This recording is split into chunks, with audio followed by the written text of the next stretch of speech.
You really think you have a chance against us, Mr. Cowboy? Hey, motherfucker, what do you like to do? Oh, I don't know. Play chess. Screw. Well, let's play chess. They give off to Jonathan Taylor. Jump cutting his way close to the goal line. He's in there. Touchdown. I-N-D-Y. Jonathan Taylor. Wheeler finds Quan from the logo.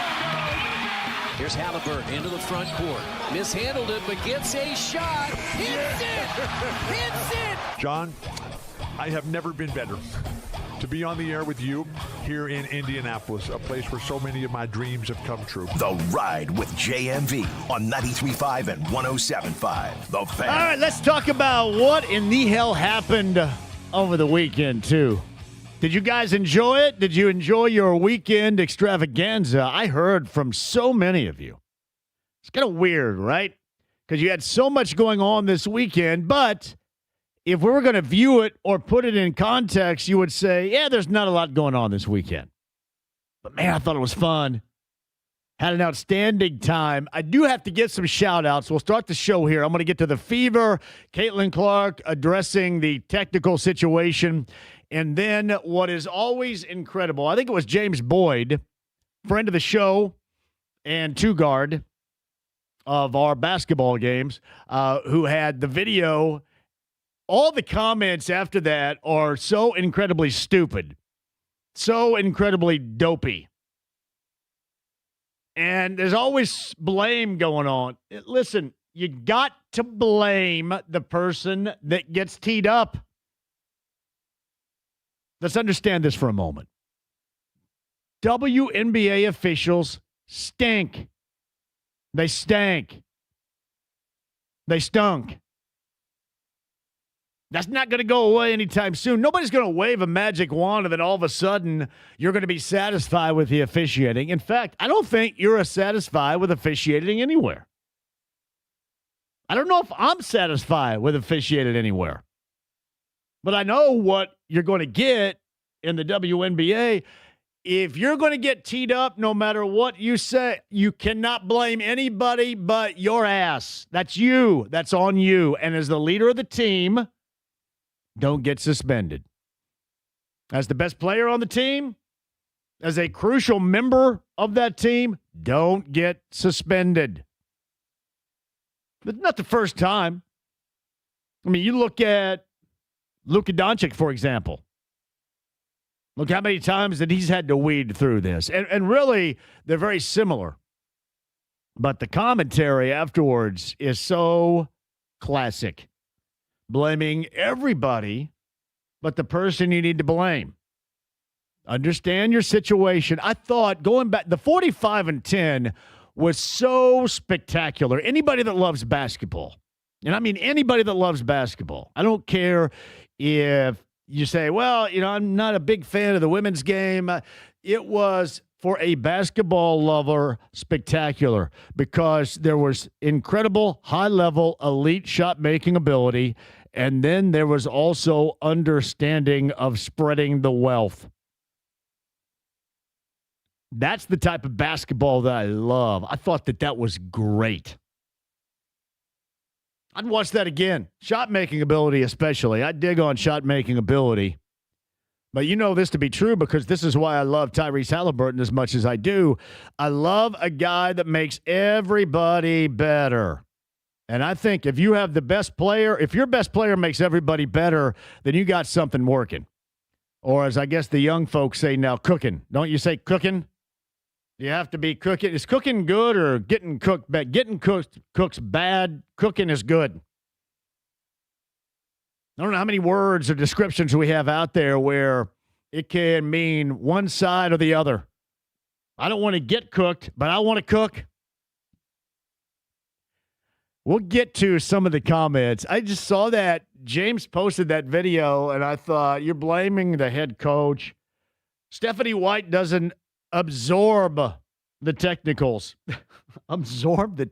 What kind of nerd are you absorbing technicals? It's almost so stupid. if it were not this time of year, we probably wouldn't discuss it because it's so stupid. But I'll bring that up a little bit later on. At the very least, we can have a really good laugh at the expense of all these nerds. I think we gotta. The Fever looked good. And really, 2 different wins over the weekend, back-to-back games. The second night was more impressive because I think the second night was much better. You survived a 45-10 situation with Caitlin Clark against the worst team in the WNBA. All good stuff. 16-10 now on the season. One more game before the All-Star break. That is against Connecticut. Coming up on Wednesday. They may be the worst team of the WNBA. Jump ball right there. Seattle and Connecticut. And then once they get back at it after the All-Star break, you got 3 in a row out west, Seattle, Portland, and Minnesota, which is beyond legit. So is the IndyCar race on right now somewhere? I'm not going to try to, send people someplace else. But, man, I know the weather, and you had the World Cup. They were all over the map with that stuff yesterday. I did want to ask you this, and I'm going to get into the rest of your weekend, but is it possible that the consolation game was much more entertaining than the World Cup final? What, 6-4 for your average soccer fan? Is that not a good game? To me, that's a great game. But for the average soccer fan, don't you have to have it like it was yesterday, right? 1-0, and you don't want it ending on penalty kicks. That's what I gather over the past month or so. But I thought 6-4, England and France, especially the way that France got down 4-0 early, right? And it was like France said, it was like what we talked about. Why are we even here? Why don't we go back home or go to the beach or something because it's all over? We're not playing for a championship. What is this consolation game bull crap?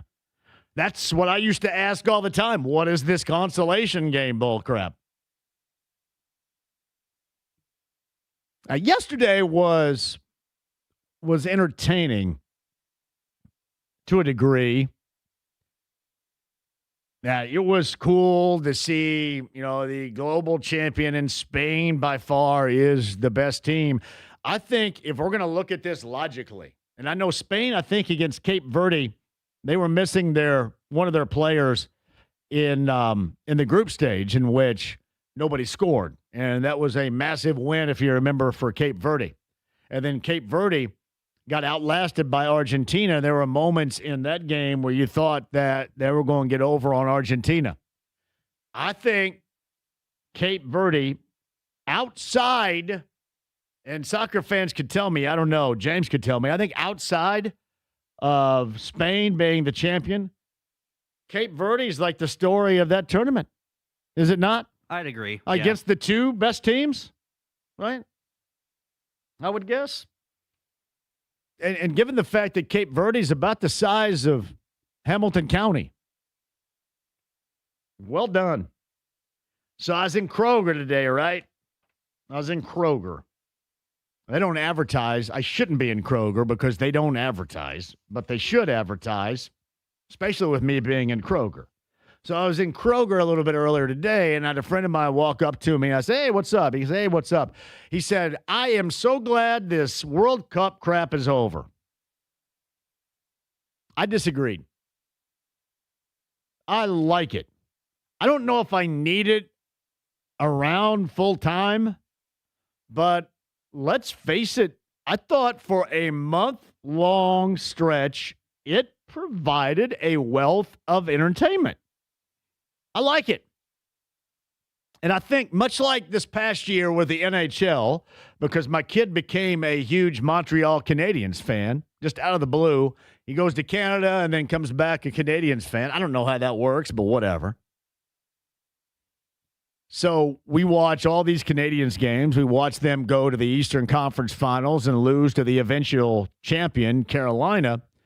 And I started to learn just by learning a lot of stuff, about the NHL or hockey that I didn't know. And I will say this, and I think I've said this in Just before, I think I'm done learning. And I say that as it equates to reading. And I'm done with the reading. I don't want to read anymore. I really don't want to learn anymore. I'm okay with just being who I am right now. But it has been awesome in the past 6 months to learn about a couple of things that I simply put do not know a great deal about. And that was hockey, and that was soccer. I have learned even more about them both. And I don't know if I'm the better for it, but I can reflect for a moment. And in my moment of reflection, cool. It's good. It's time well spent. I don't seem like I wasted any time watching it. Right? See, and here's what I try to do every day, right here, Monday through Friday, and then on Saturday night. I don't want you to ever feel like you waste your time listening. That's probably a futile effort because people are probably already like 11 minutes in going, man, I'm wasting my 11 minutes on this. I get it, but I try really hard. Try really hard. I'm very sensitive, so don't say mean things about me because I'm Mr. Sensitivo. But I think I learned a lot, and I don't mind it. I wish we had that month-long venture more occasionally than just every 4 years. It provided something that was kind of cool. Now, it's weird, right? Because most of these games are on when I'm on right here or on when I'm on someplace else. So that was the weird part about it. But in reflection, I'll take a moment and think back. I thoroughly enjoyed it. And let's face it, it came, and especially around here, it came at a perfect time because there's nobody out there that's really given a fat crap about baseball. I know the Reds and the Cubs, the Cardinals. I mean, you guys barely have a pulse regarding any of that bull crap right now. True story. And I like baseball too. And we have long since detached ourselves from caring about the French Open or Wimbledon. Yeah, I'm sorry, everybody but Kevin Bowen probably felt that the Open this weekend was an afterthought. That's what it feels like to me. I think that came at the right time, and I have a little self-discovery right here. I learned something, and that's cool. It'd be easy for me to sit here and make fun of it, but I learned a little bit of something. I also learned that in soccer, evidently, the best of the best are always going to be among those that are playing for a championship. And when Tony Katz asked me this morning about American soccer, and this is my incredibly amateur opinion, that I don't know what can be learned out of the hosting. I think it's always really cool. Because I thought the United States, North America in general, with both Canada and Mexico playing a role too. But yeah, I thought the United States, tremendous hosts. I would expect nothing less. It was a great time. Just a great time in general. But it came, at least around here, certainly, it came at a perfect time because there just wasn't very much going on. And when you think about the fever, this is what I gather from most of you. Because this is also how I feel. I gather that, all right, I don't mind the basketball aspect of it, but you don't want to get caught up in all this other crap that has now been, and this is not a fever issue. This is the issue with those grifters, but the grifters attach themselves to the product or to the fever, to the organization, to the coach, to the player, to the league, and you can't get rid of them because right now it's so massively popular. Yeah, the grifters are going to grift, and that's going to stop.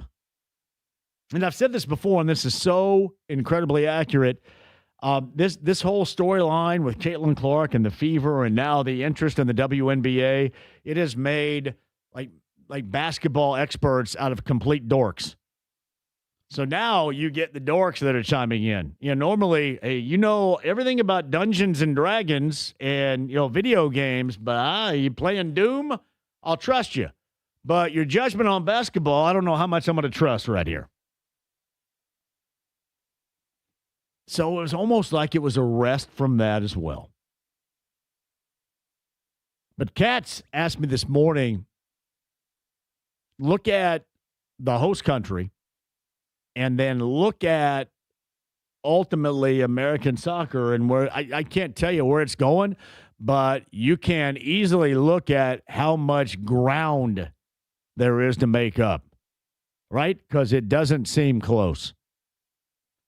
I'll give you in terms of the Pacers last year with OKC. It seemed close, but there was just going to be a non-make-it category when Tyrese Halliburton goes down in that seventh game. Yeah, there's no doubt you're close. But with it's like American soccer was like the Atlanta Hawks. That's how close they seem. They say, you got a little talent there, but you just don't know how to do much. The way that it seems. By the way, the Hawks, Lou Dort, they traded their number one overall French guy after how many seasons? 2, 3, something like that for Richer? Lou Dort. And OKC is going to try to, and we'll see. I hope this. I don't know where he is. I know he had a really nice summer league, and we'll get to the Pacers in the summer league with JJ coming up in the 4 o'clock hour too. But Brooks Barnheiser, friend of the show, be nice to see him get more than just start of the season because guys are injured rotational minutes. Somebody had mentioned yesterday in social media when that deal was made, and now you look at, what's been acquired, and, Dort is an outstanding defender. They're going over, I think, 3 top-level wing defenders the Hawks now have. But let's also think this. You cannot be a liability offensively. And I'm not saying Dort's a liability, but he's pretty damn close to not always being counted on when he is left open because your concentration is on everybody else. And when he's left open and throws up a brick, I don't care how damn good you are defensively. That's not going to help. You have to be really, you have to erase their best wing player to make up for being broke as a joke when you're left wide ass open. Let's not lose exactly how important. I know. We all talk about defense. Defense wins championships. You can mix in a little bit of defense, but you better damn straight be a threat offensively. Gotta be. And by the way, OKC is still going to be just fine. Make no mistake about that. Just fine. Man, go to the free throw line about 1,000 times, and that'll be great. And by the way, Dusty May, friend of the show, and Dallas, a part of that equation as well. All right, so we get to talk about that, everything else going on this weekend, too. James is here. I'm John. A lot of you saw John Mellencamp on Saturday night. I heard nothing but everybody suggesting how great it is. And let me say this. Easy for me to say.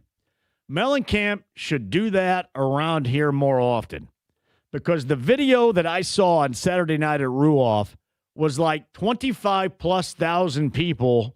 I don't know if that was the hard number or at least in the ballpark numbers-wise. It was like 25,000 people in a sing-along. My God, that's what we need for entertainment. It was a massive, enjoyable sing-along. And keep in mind, they had some ground to make up because everybody was complaining about the pause and the weather on the inbound and not opening up on time and there being a log jam when they did finally open up the doors to Ruoff. But, once everybody stopped complaining about that on social media and just soaked up the show, that's exactly what you're looking for in a show. It is. About 2 hours of nothing but incredible, high-level sing-along. I didn't see anybody that complained. There should not be any complaints. I wish he would do more than that. I know he's older. I know sometimes he's a little crotchety. But I wish he would do, especially around here. Because he is so embraced around here his entire career. I just thought that the backdrop and everybody there and the whole sing-along thing was just great. It really did back up. If you remember going back to the wintertime, he sent out a video. It was a pre-produced video of he and actor Sean Penn. And Sean Penn was saying, hey, dude, let's get over yourself for a moment and just play the hits. In the past, you didn't want to really play the hits now. And he played the hits, not all the hits. I can't believe he didn't go play guitar. That was kind of weird to me. But he played the hits, and I thought that you witnessed the outcome. That was really cool. I didn't get a chance to go. JMV Takeover. It took precedent, but it looked like you guys had one outstanding time. And I felt like I was the only person not there. I think everybody around here saw Mellencamp on Saturday night. At least that's the way that it seemed. And I know some of you are going to say, well, he's old and it's old music and I don't dig it. Well, then keep your ass home and bore people around you that have to deal with you. But the fun people appeared to be out there with a sing-along, and that looked like a tremendous time. That's what I want in my concert experience. And really, outside of the Mellencamp realm, and obviously that has local flavor and 3 and 4 decades of hits that you can go with, I felt that way when I went with my friend Doug and checked out the Black Keys last summer at Everwise. That seemed like a massive, fun-loving, yet smaller crowd at Everwise sing-along. Hey, we can't be losing on it. We don't have a lot of time. We got to make sure when we go out and we're spending money on our entertainment, that our entertainment is up to the standard. That entertainment Saturday night was up to the standard. And evidently, James, they believe that Garth Brooks is up to the standard because they already had 2 shows. They've added 2 more, correct? I believe you are correct. All right. So with that, share the news with our vast listening audience. We have another week full of Garth Brooks tickets to give away. Oh, man. If you guys didn't win last week, only 5 people did. You have a chance to win coming up later on this week. You do. Garth Brooks, not 1, not 2, not 3, but 4 shows. And I know maybe not everybody is a Garth Brooks fan, but there are lots, obviously, of Garth Brooks fans. And I am here to hopefully add a little bit of enjoyment in your existence. Give you a chance at those tickets coming up a little bit later on. Yeah, IndyCar with the weather delay in Nashville rolling this afternoon. Couple of things quickly. Thursday show, Speedway City Garage, and my good friend Jeff Matthews.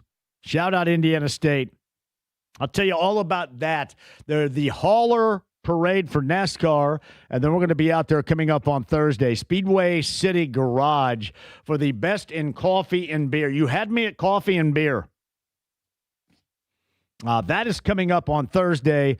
And then me and Tyler Reddick, seriously, coming up on Saturday. So I'll give you all those details coming up and at least a couple of opportunities for you to join me and the show out later on this week. All right, quick break. We'll come back. A lot of what I've discussed so far. We'll get into probably a little MLB if you want to do that too. Pacers Summer League wrapped up. JJ is going to join us. We'll talk blue and gold at the top of the hour. And Colts camp on the inbound. We'll dive back in to the NFL, and are we holding our breath for a veteran wide receiver or an edge rusher Or is there just going to be a lot put on the shoulders of everybody already on the roster? I probably would view it like that. That and more. 239-1070 is the number. That's also the text line number, 317-239-1070. James, do we have a weather update? We do. We got to get weather updated because things later on this week are going to change a little bit right now. We'll get the latest courtesy of either Fox 59 or CBS 4 or hell, maybe both.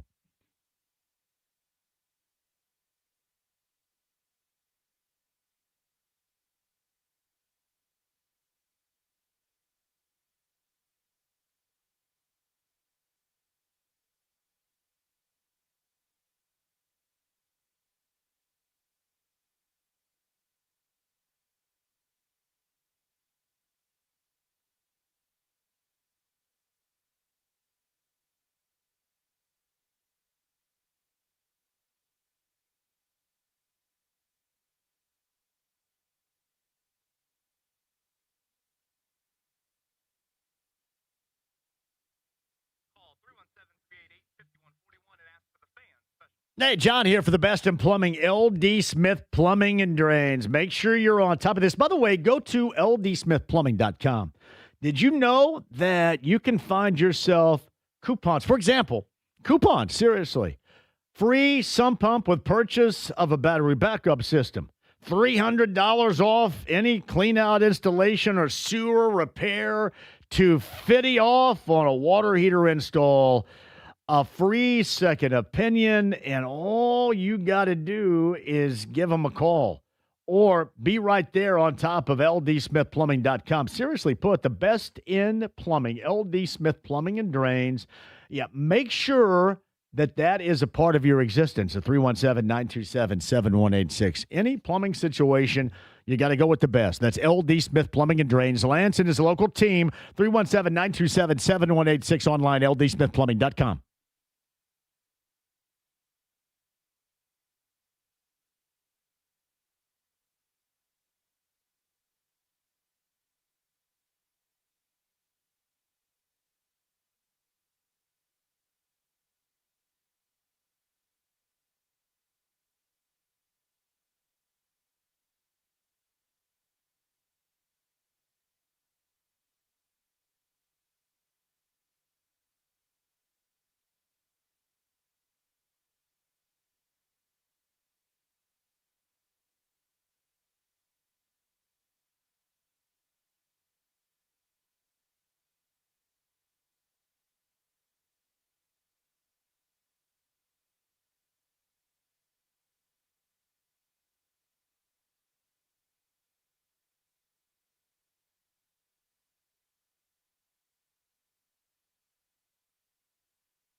The Ride with JMV. You take drugs, Danny? Every day. Good. So what's the problem? I don't know. 93.5 and 107.5. The Fan. And as we ask you, did you get an explanation for your tech? What happened in that? I just yelled at him to call it, and obviously it was a pretty quick technical, but whatever. Caitlin, do you think that you need to change any of your approach to the game because you are so close to the suspension? No. Yeah, just not get suspended. Yeah, fine. I mean, you could be absolutely the same, but you can't compromise your situation with your team. Can't do it. I don't mind her answering the question in the fashion in which she did, but yeah, you can't get suspended. Now, James said that was the James Boyd question. He also, I think after that video on X, said, well, this is my 2 cents, which was met with just a bunch of dopes, which is always pretty funny. This is the one that I love. And people will just say, hey, you're a big defender of the head coach. She must be your buddy. I've never met Stephanie White in my life. But it is not her fault that the best player gets teed up a lot. So when somebody like Karine M says, I think Steph does a poor job of absorbing texts away from players, holy crap. See, this is why you guys should be happy that I'm here. There's got to be a little bit of education happening. It's not always going to be jackassery. But this is the stupidity that is fed into this story. Absorb the technicals. No, it's the player's job not to get them. Or, in this case now, because we're so far down the road, not to get them, thus compromise the status of participation in a game. Oh, that's so easy. When did this become so difficult for everybody? That's what I mentioned. When nerds became fans all of a sudden, when they're experts about this, is that what it is? Because this is some of the dumbest stuff I've ever seen. There's no way that, for example, Karine or anybody else that has that particular belief absolutely believe. There's no way. That has to be just bullcrap. Perhaps the refs deserve to be held accountable as well. Understand this, and you should know it by now. They're not good. They're not good, and you have to proceed in playing because that's why you're there. That's why you get paid. That's why the fan base comes out to watch you play. They watch you play. The officiating is not good. You got to deal with it. You cannot wave a magic wand and all of a sudden have incredible officiating. I would have waved the magic wand on the NBA years ago. Can't do it. That is some solid material. That always makes me laugh, though. Shout out to Dan Moyer, Moyer Fine Jewelers in Carmel, because he just dropped this knowledge on me. I just wanted to let you know I loved watching the Open and then the World Cup. Made for a great sports day. Now, I sidestepped the Open, but I do feel better for the last month of being involved in the World Cup, being interested in the World Cup and soccer. I don't look back at that as a waste of time whatsoever. I love it. I had a good time. Here's a couple of other things, too. By the way, those asking, the IndyCar race is ongoing right now, right? Listen, I know that the IndyCar race is normally here. Let me just tell you this. They said, hey, JMV, you're coming in today, so I come in today. That's what happens. That's how that goes. It's a Monday at 3 o'clock, so my ass is sitting right here. Because this place is the flagship station of me. I'm here. So the other thing is, James, one thing that I have learned over all of my years is, and I tell you this all the time, I am not very bright. I am not very smart. So if you are asking for perfect grammar, good luck with it.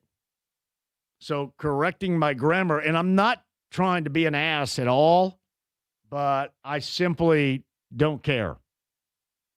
And I think over the past 22 plus years now, everybody pretty much understands it. So I appreciate the effort. And believe me, maybe I'm at a time right now when I learned a little bit more about soccer. When I'm coming off a 6-month period where I learned a little bit more about hockey. Maybe I should be wanting to learn more about the language in which I speak. But I don't care. I haven't cared about that much yet. Not yet. Maybe one of these days, though. I'm still growing. I'm a grown boy. JMV, I'm heading to St. Louis Friday night for Brian Adams and Joan Jett. Brian Adams and Joan Jett, that is a quality show. I'm telling you, we all need quality shows. But for the most, something like Saturday night, those are the memories that are created. That's what you want in a concert, memories created. And I know I wasn't there, but I just gather what the majority said about going to that show last night, or I should say on Saturday night. It was just a 25,000 plus sing-along. It's exactly how you want it to be. Me and Tyler Reddick coming up on Saturday. I'll explain. Me and all of you in Speedway coming up on Thursday. The Speedway City Garage. Me and coffee and beer. And you guys, that is one hell of a Thursday afternoon that's coming up. I believe that was it Rossner's Pharmacy back in the day? What that place is now? On Main Street, absolutely outstanding. I'm very excited about that. That is on Thursday. And by the way, before I get to the calls, and I know we got some calls on hold right here, I didn't want to mention this. Both Thursday and Friday, so outstanding. You know how much. Thank you, James, for that. See, now we can be the flagship of IndyCar because I can just tell you what the hell's going on because it's right there in front of my face. Thursday and Friday, Moran's Bar and Grill in Anderson. That was awesome. And I want to give a shout out to Cheryl and Tony Renz and Bryn Halverson for having me at a staple since 1936 in Anderson, Indiana. That was awesome. Everybody came out in Madison County. That was great. And then we followed that up at the District Tap downtown with me and Alex and Michael and the Tamika Catchings. You know I adore Tamika. Had a great time downtown at the District Tap on Friday.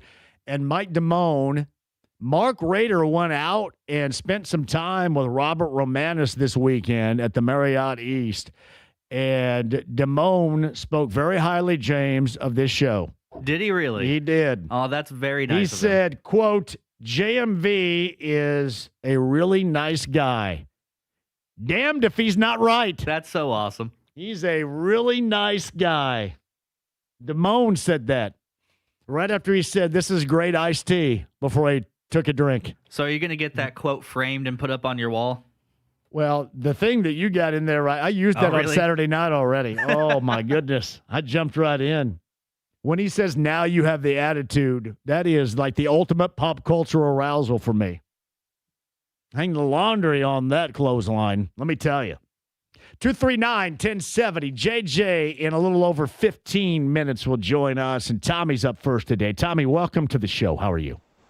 What's up, John? How you been, man? Good to hear from you, pal. This is Kaylin Clark thing. I mean, I enjoy watching her play, but like the complaining and the whining and stuff is just like I'm sure it wears everybody else out too. It's just like, how do you not, like, as an organization, like, I'm sure they've said something to her, but it's just like, ooh, like at what point does she have to change like her attitude? Like she just is. I don't know if it's the money like that now, makes her feel emboldened or what. I would suggest like attitude change. No, but you can't. Once you compromise yourself outside of injury and being on the floor with your teammates, that's the significant issue here. That's the problem. That's when it becomes a problem. And a lot of that, you can blame the officials because they're bad at what they do, but come on now. Should you be doing Luka Doncic stuff right here, going to this extent, and then again, jeopardizing your opportunity being on the floor with your teammates in any game whatsoever, not being able to play, and those that pay the price of admission to go to these games to see you not being able to play, you cannot have that happen. I don't care what anybody says. That's just logic. Yeah, well, the good part is it sucks out all the energy from the room from another 8-9 Colts season, so I'm happy about that for now. So. Hey, so are we going to hold our breath for a veteran wide receiver? They're not going to do anything, huh? Just going to roll somebody in here in September? Talk about the number 4 wide receiver on the depth chart some more for another mediocre team. So yeah, it's. I will say this though, it'll be interesting to see quarterback and wide receiver when exactly they are up to speed, because you got a start of a season schedule where you could easily be buried early if you're not careful, and everybody should acknowledge that. That's a tough start the first 4 weeks. Thanks, John. Got you, Tommy. Thank you for the call. Scott McLaughlin is currently in the lead. 80 of 225 in this postponed due to weather event going on in Nashville.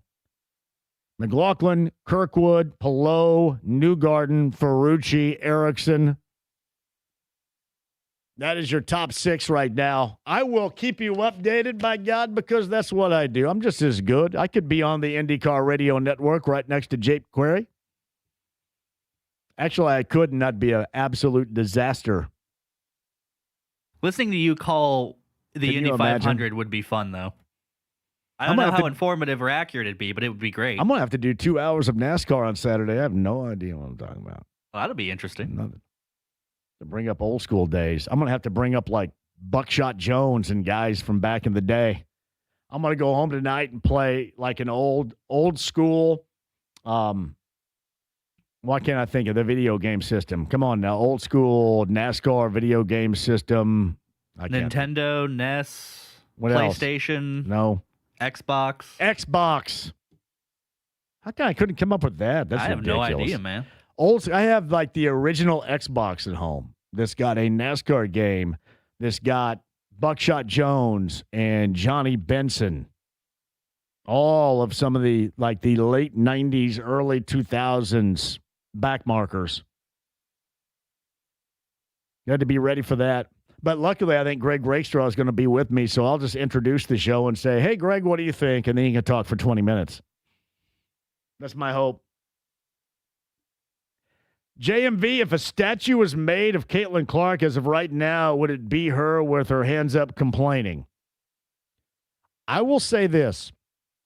I don't want to easily sidestep 45-10 was awesome. I don't care what level of basketball you dig. That was awesome.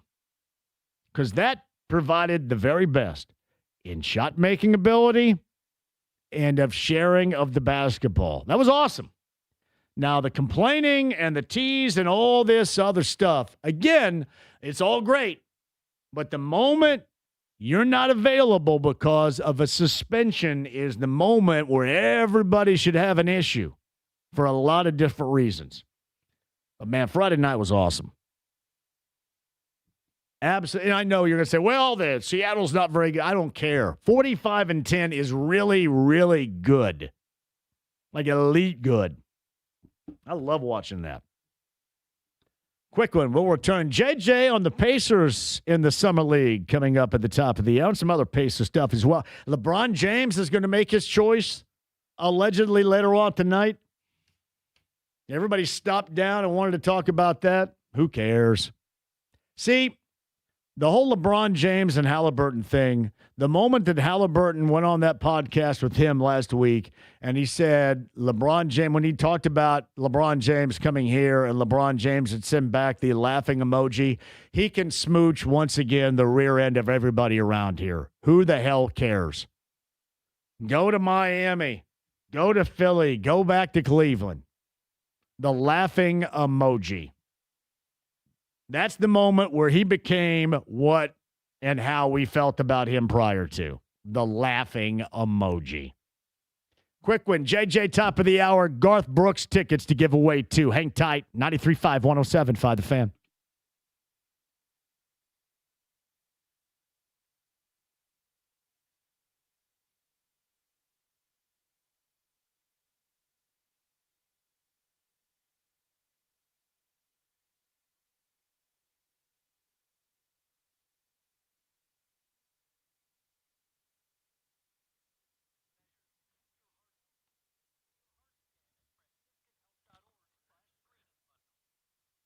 John with a tremendous idea. Do you have Connecticut water? If you don't have Connecticut water, you do not have the best water possible. So incredibly important it is. Drinking, bathing, washing your clothes. If not for Connecticut, I'd be completely hosed. You know my water situation, living on a well. Ridiculous, right? Connecticut has saved my water. What they did, they tested it.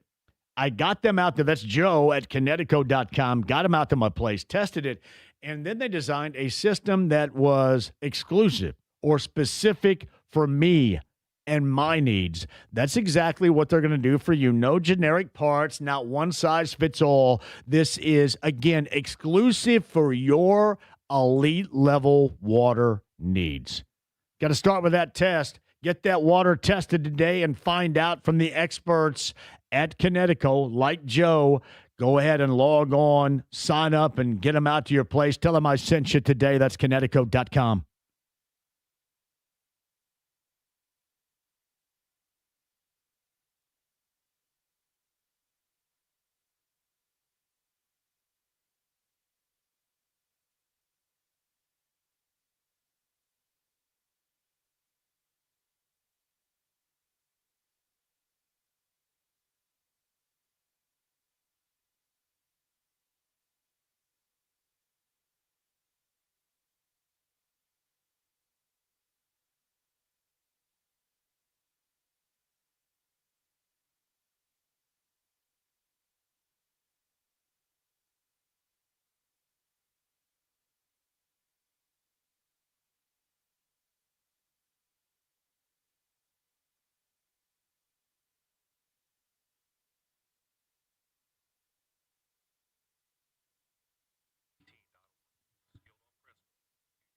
Hey, John, for GLP-1 weight loss injections right here in Indy. You thinking about maybe losing the weight, getting back to the way you once were, being able to do the things you used to do, but maybe no longer can right now, or just simply put, being more healthy? My friends Thomas and Lauren and Samantha can help out with Premier Weight Loss right now at 317-643-4444, 317-567-9100. The two numbers on the north side of Indy and in Fishers. And no matter where you are, too, you can do this online and save big as you get started online with PWLindy.com. 2 years plus in right now, I have never felt better.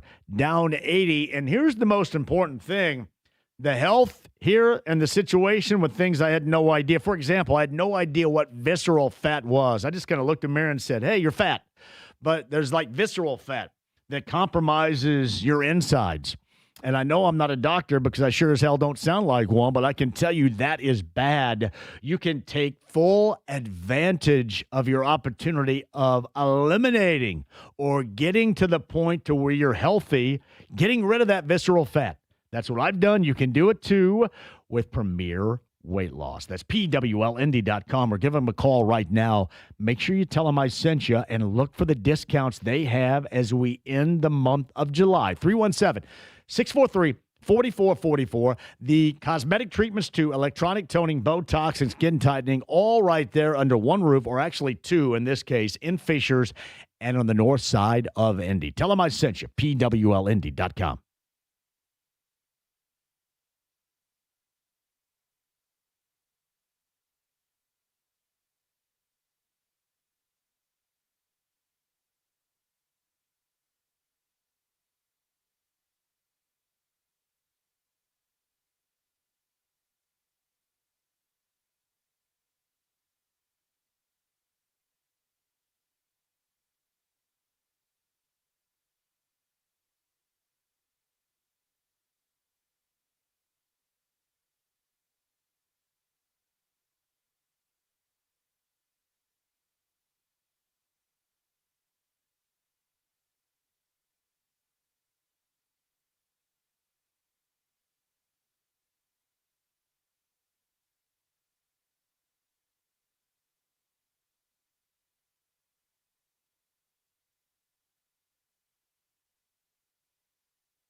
The Ride with JMV. Hi, this is Robert Romanis, Mike Damone from Fast Times at Ridgemont High. And you are listening to JMV. Now you have the attitude. 93.5 and 107.5. The Fan. All right. Does anybody need to hang any laundry right now?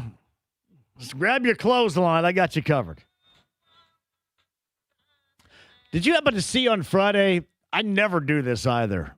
I want to go free flow, thus I just do it in a free-flowing fashion.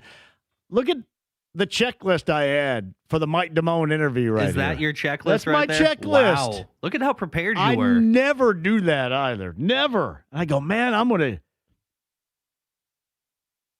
And I was going back on it to think how many, to make sure I covered most of them. And I felt like Tamika Catchings was so awesome. The entire time she sat right next to she's going, man. Well, she was noticing how you kind of were like a schoolboy right there. You were so she happy. She did. She called me out for being that way. It was awesome. Yeah. But she was sitting right next to me. I go, what is she thinking? The iconic character, the iconic intro we got to beat. Did you think it was going to be this big of a deal decades later? Too old to play the role. Cameron Crowe, Amy Heckerling, Sean Penn, Phoebe Cates scene, film day. Were you there on the set, closed set? Forrest Whitaker. Ad-lib lines, 5-point plan, the attitude, ordering for the lady, class move. Did you live in an apartment or a home or split time? What happened there? Whatever happened to the gremlin with the graffiti on the side? Keyboard scarf, he told us that. The only thing I did not ask on here was about his brother Art, who was barely mentioned. Have you seen Fast Times? I've seen it like once. When he had to go get, because he knocked Stacy up, right? Mm-hmm. I mean, they're having to take care of it at the free clinic. And he said his, quote, his brother Art got one once. It's no big deal. And that was, I'm sitting right next to the comedian. I go, yeah, I don't know if I want to talk about this subject matter right here. That's fair. So that was like the final question I had, and I bailed on the final question regarding his brother Art. If you missed it, Mike Damone, Robert Romanis was awesome last week. Podcast 1075thefan.com. Quick break, we'll come back. Garth Brooks tickets on the way. 4 shows now in Indy coming up in August. Somebody's going to win a pair of tickets later on in the show. JJ joins us next.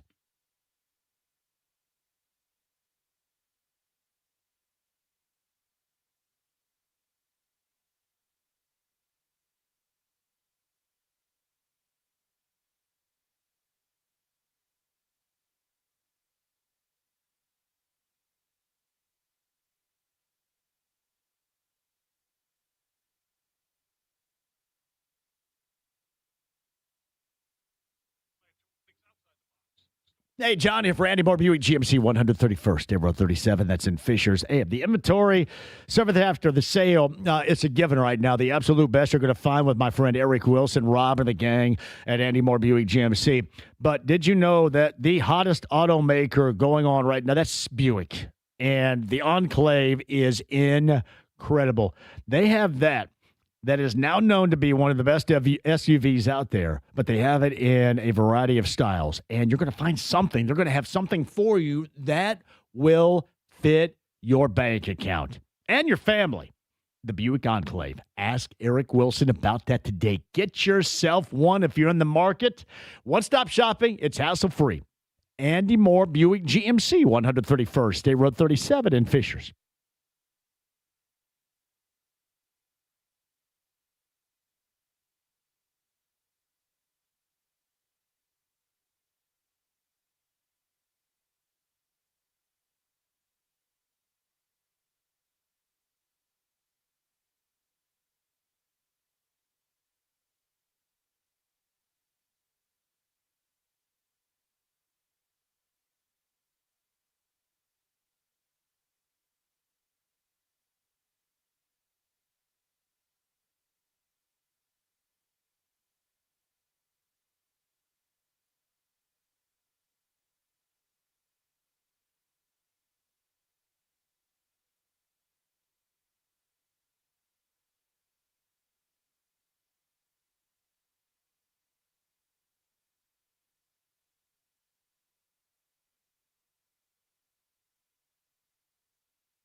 The Ride with JMV. I'm the bullish prince.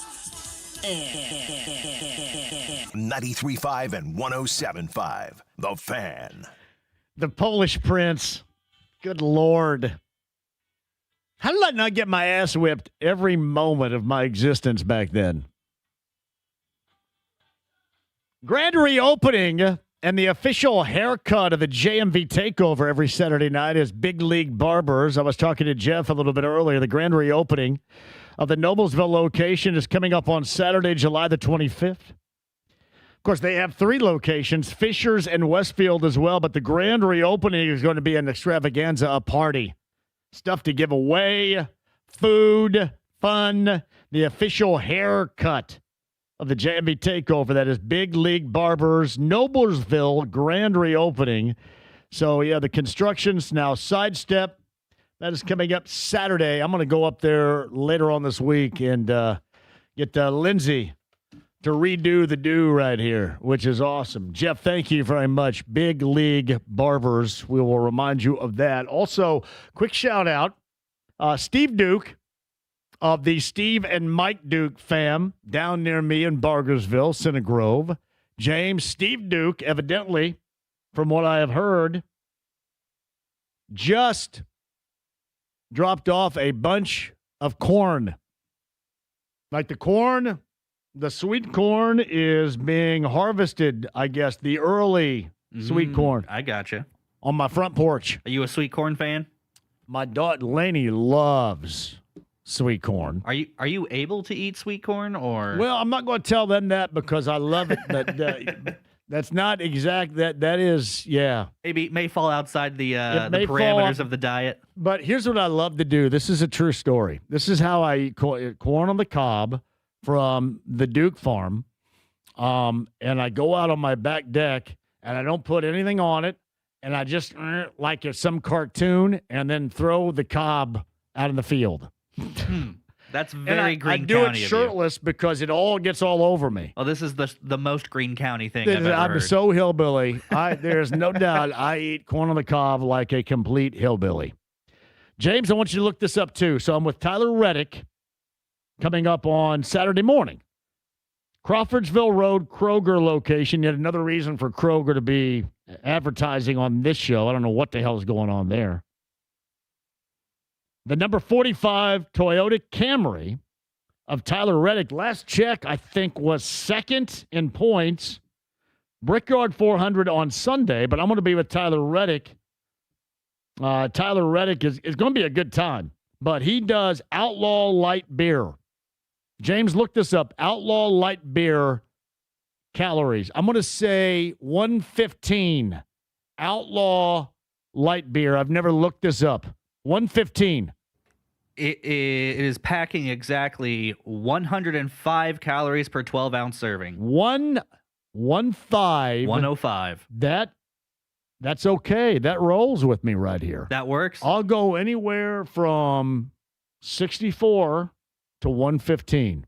I cap it at 115. Gotcha. Wow. Good to know. So 105 Outlaw. Have you ever had an Outlaw Light Beer? I have not, no. I will for the first time. Me and Tyler Reddick, we're going to get hammered together over at the Kroger Speedway.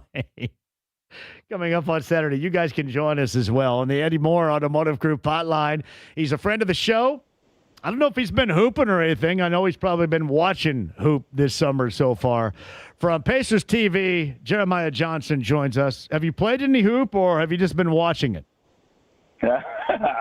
I'm trying to think the last time I played. It would be a little bit of an embarrassment. I would like to get some shots up in a game and then go down and join you on the south side one of these days, but I'm not ready for that just yet. We will play tomorrow night at Center Grove. We played last night at Southport in the field house, which is awesome.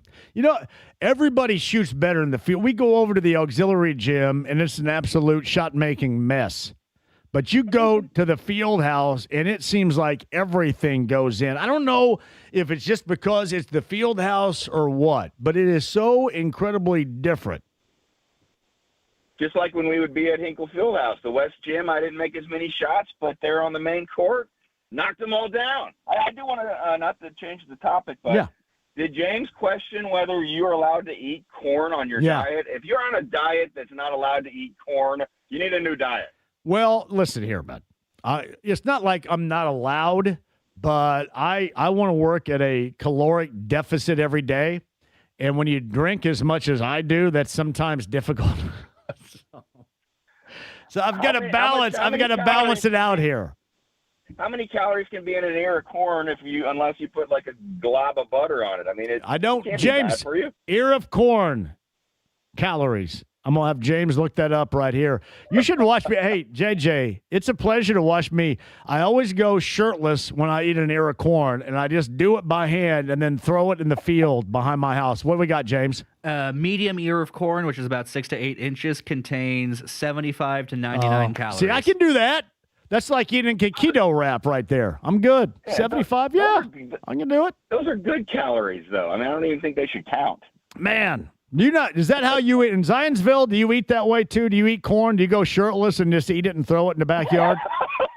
No, when I'm in Peru, like I was over the weekend, all bets are off. And I usually would. You got to stop there at the church in Tipton that always has the corn for sale. Yeah. Sometimes they're not actually manning the booth, but you could it's like the honor system. You can drop $1 or $2 or whatever the charge is and get the corn.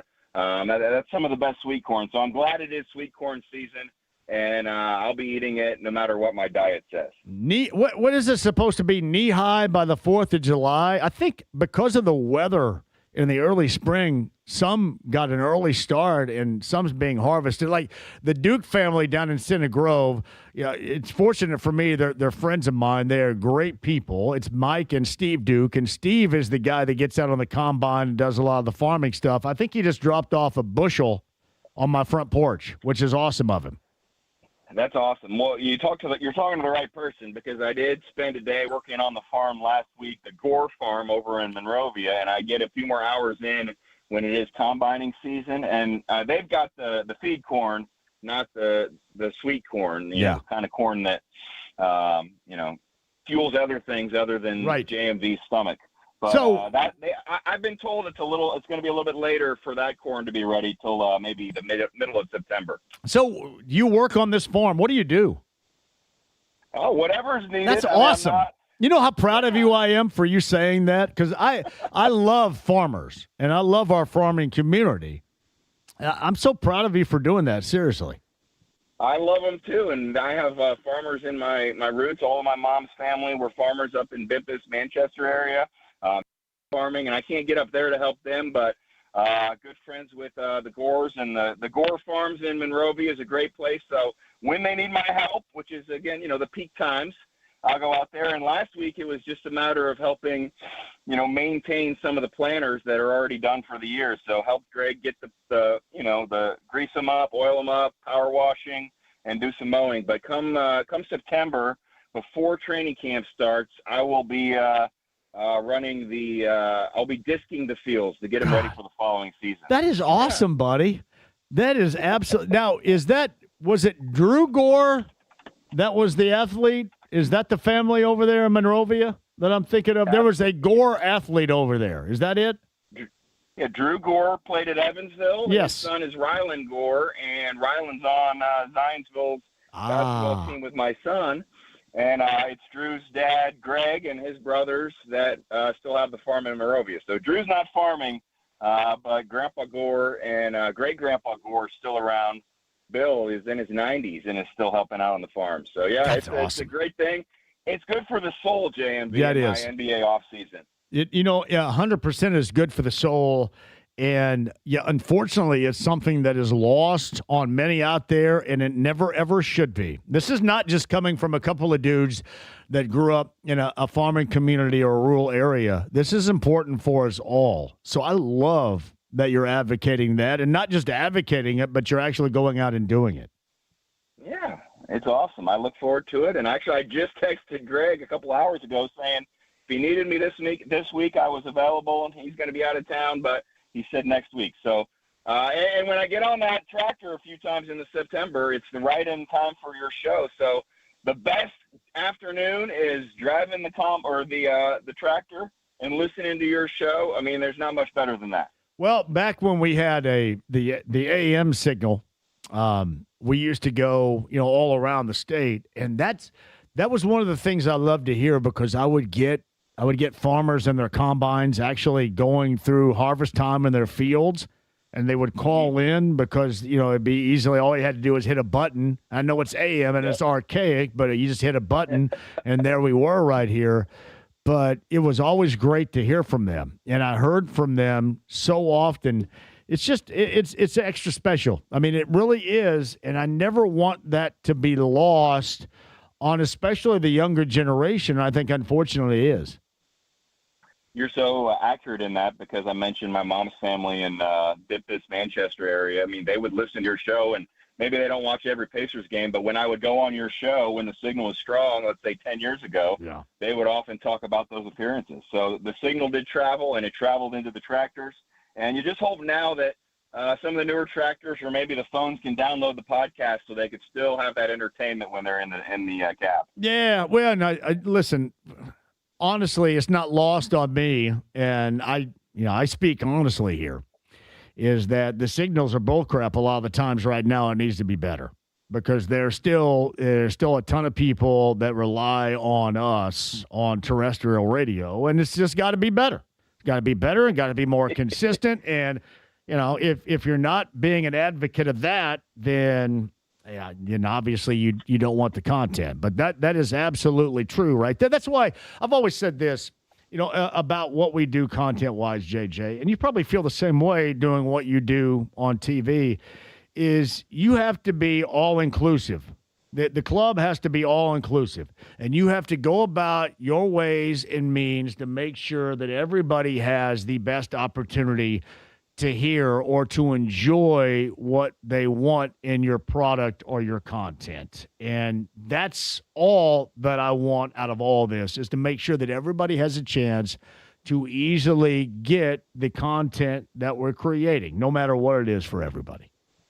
I'd agree with that, and that's another reason I like being on your show and with your other colleagues there at the station, because sometimes there are people who, don't consume the product or can't, and you can spread some information now and hope to maybe get some of those that aren't available to watch, maybe to join in. And hopefully, I know the natural follow-up is where we'll be broadcasting this season. I still don't know that, so I can't answer that question for you, but we hope to have as many people watching, because I think it's going to be a fun season coming up. Do you have any idea when maybe there's going to be a formal announcement made?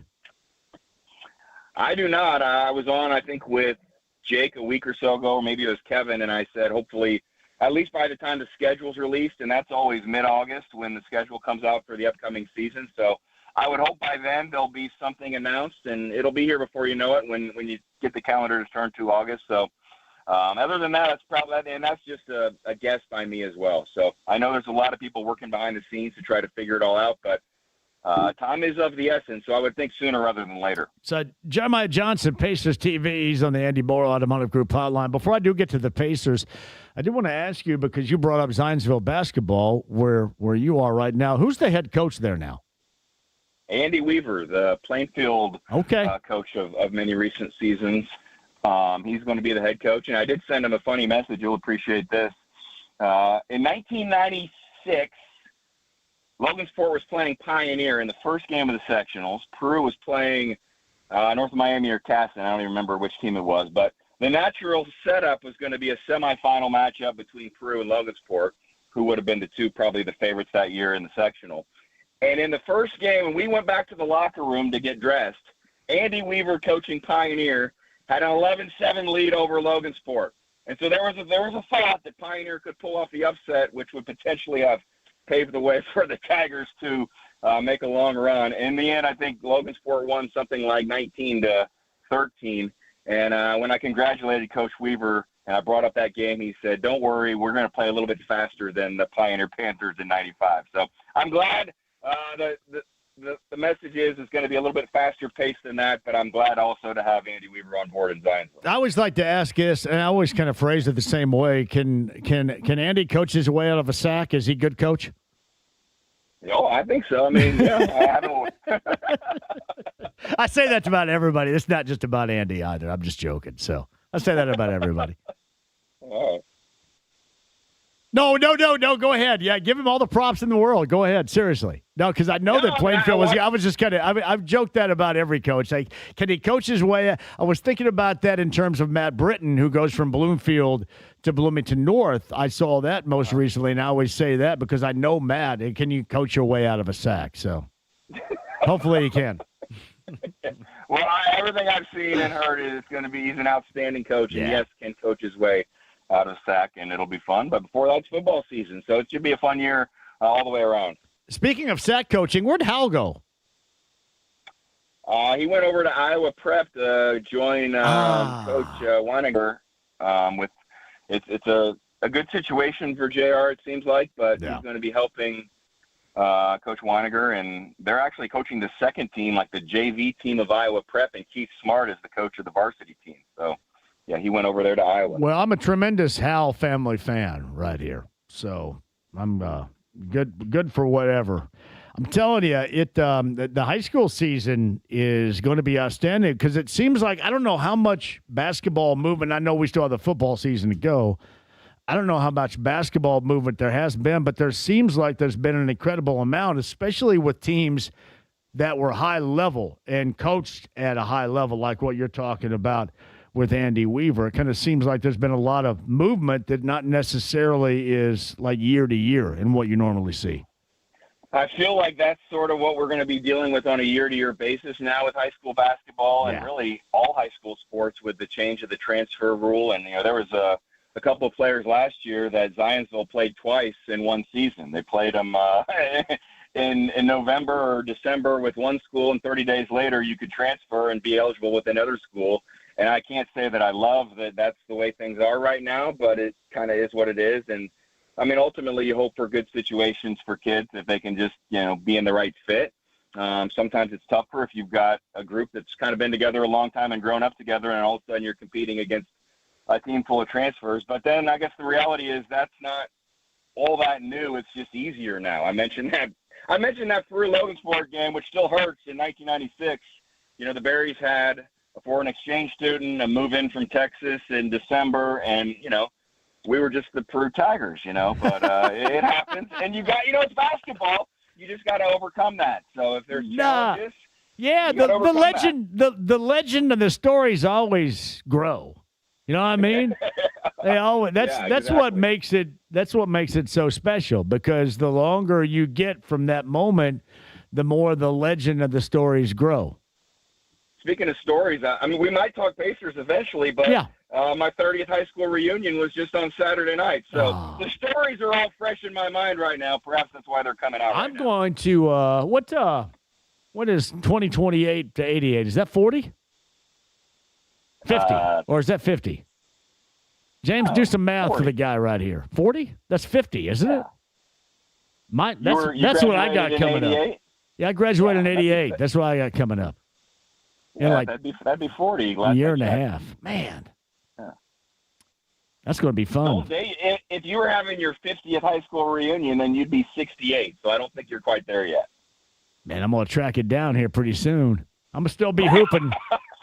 I'm going to still be hooping. You're going to go well past 68 if you keep up with this diet. Yeah, no doubt about that. JJ's with us. We will talk Pacers right here. I'm kind of curious. Did the Summer League tell you anything at all? Because I don't know what I really gathered. There really wasn't much to grasp in full disclosure because of the path they're taking right now. They're going with the core group, and the guys they did add weren't a part of it or will play these significant moments, weren't a part of it. But anything that you gather out of this Summer League in Vegas over the past week?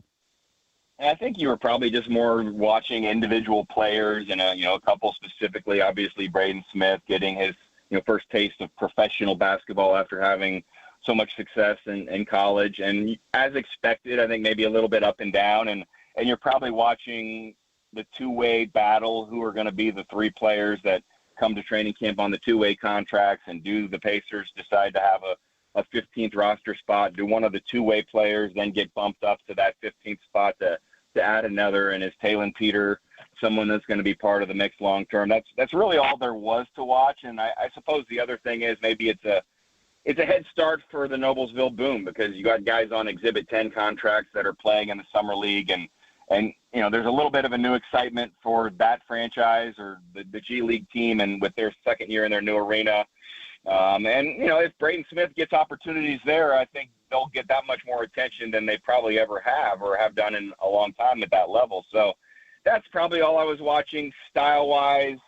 Not much to be taken away. And I pretty much pay real close attention until they lose a game because I always think in that Las Vegas Summer League, it's fun to, if you win and if you win 2 games and if you're still in the mix for that, G League championship, it's cool. But if not, those last couple games, not every team plays their guys and you're kind of ready to get home. I would imagine, I've not actually been to cover a Summer League, but I'm imagining by the last Summer League game, everybody's ready to go home because that's a long time to be in Las Vegas. So I guess to answer your question, I didn't have any major takeaways other than just maybe it was nice to turn on your television and watch people in Pacers uniforms running up and down the court. Yeah, I was. I texted a little bit with Chad Buchanan on Saturday because his wife Melanie has become a big time listener to the JMV Takeover and a contributor. So she's called in a couple of requests on that show on Saturday night. Nice. What's the genre?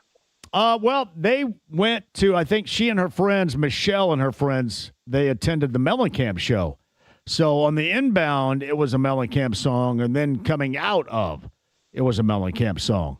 But he was on the text thread as well, so it's pretty funny. But no, they're great. They're great people, and I'm trying to create new interest on the JMV Takeover, and she's a part of that new interest. She and her friends up in Westfield. Exactly. You get her friends, and then they get their friends, and then it just spreads.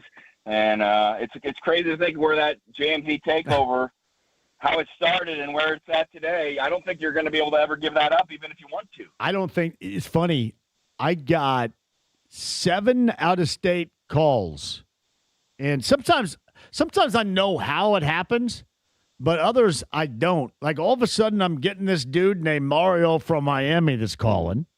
I go Florida, Vermont, Illinois, Michigan, California, South Dakota, Texas, Tennessee, and South Carolina. I think that's all I got. So I don't know. I'm assuming that somebody drops like a link into a Facebook group or something, and that's how it starts. But it's pretty cool to see it evolve in that fashion right there. And it's even cooler to think that, this is a radio.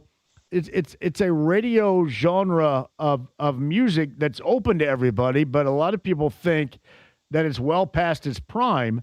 But I will tell you, JJ, that there is still a level of interest of people calling in a radio show and hearing themselves jock up the song that they request. There is still that interest out there, even if radio itself has so much incredible digital competition that certainly is out there, too. I think we found something that people are really interested in. Well, we're all nostalgic in our own little, ways, the things that are special to us. And so I'm proud of you for, the extra day of work that you put in, but I know it's a passion project as well, so probably doesn't feel like work for you. But maybe your sales department needs to go national because they need to expand to the audience. You got to have some national sponsors. Listen, the next time I have to go upstairs and say, can you guys at the very least put us on the Lagodi or somewhere on Network Indiana? What the hell are we doing? You get all these small market stations that would probably love the content of the programming on a Saturday night. Put it on there. What the hell are we doing here? At the very least, or Urban One's got other stations around the country. Put it on there. And really, JJ, all that would entail would me, I'd have to hit a mark at the top of the hour. So I'd have to do a little bit of math, and that's about it. I mean, what the hell? Kind of like kind of like when I went with Bob Lovell. Yeah. I can hear the music in the background. That means I got to shut up because he's got to hit his mark. Yeah. All right. Hey, great job on the off-season farming right there, pal. That's great. Yeah. I'm very happy for you. I think that's awesome. The next time I'm on the tractor, which should be at some point in September, and we'll talk before then, but I'll be sure to have a segment that I'm on the tractor calling into the ride.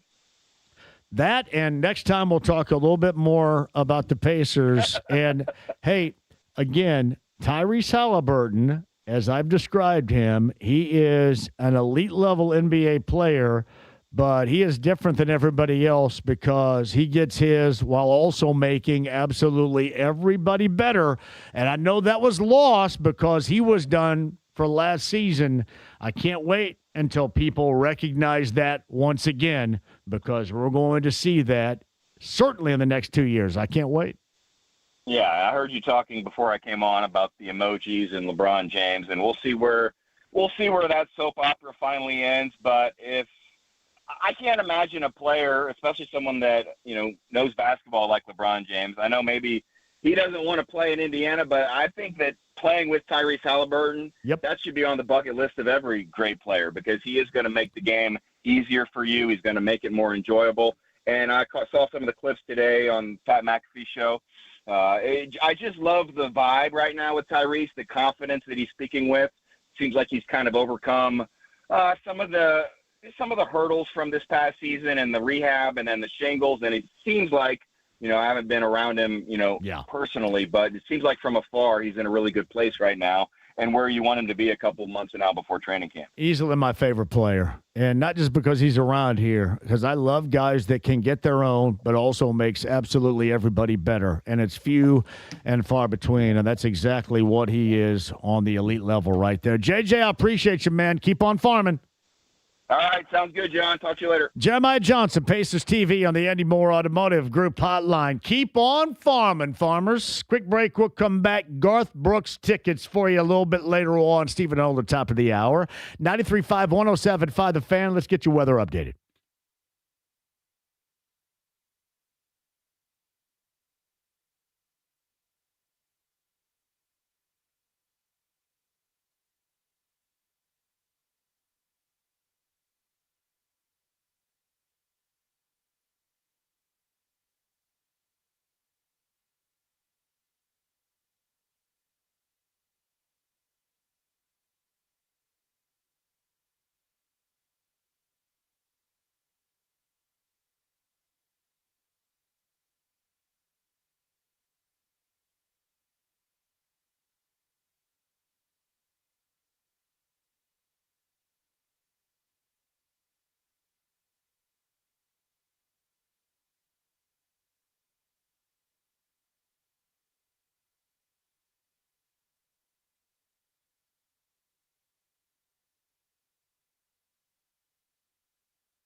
Hey, JMV here. This July, America's 250th. We've celebrated that. In fact, the entire month we're doing so. And the 250 for 250 deal going on right now at the Low T Center. So men who start testosterone therapy and stay with it for 90 days earn $250 back. The Founding Fathers recognize that to change the circumstances, you got to be free. And 250 years later, you have that freedom. So if you're over 40, low energy, low sex drive, and not feeling like yourself, you don't have to stay that way.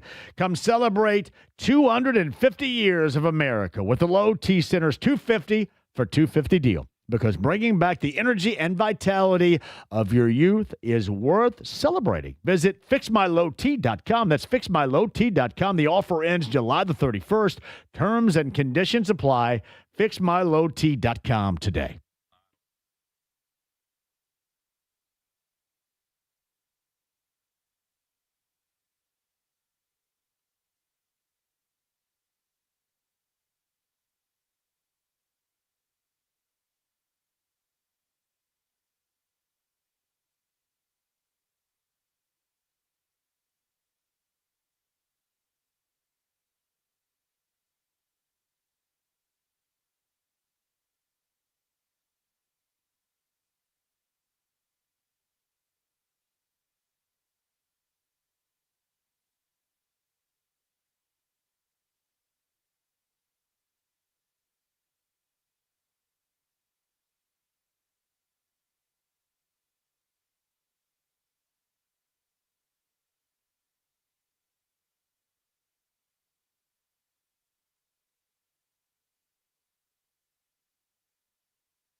The Ride with JMV. Thank you for your support. 93.5 and 107.5. The Fan.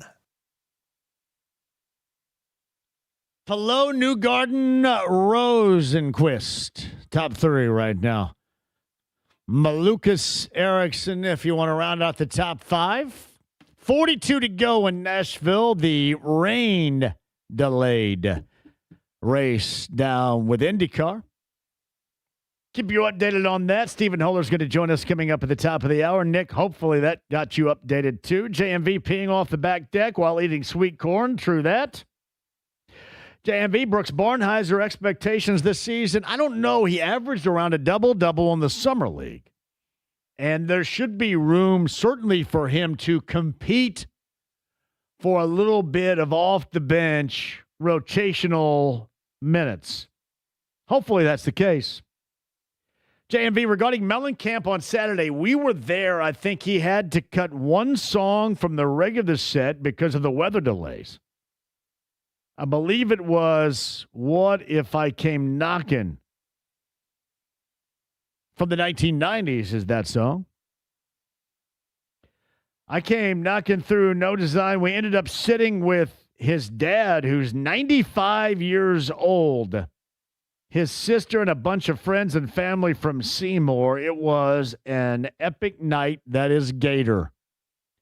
And it's Mellencamp on Saturday. And I mentioned this. That's exactly what you want in concert entertainment. 25,000 people and a virtual sing-along.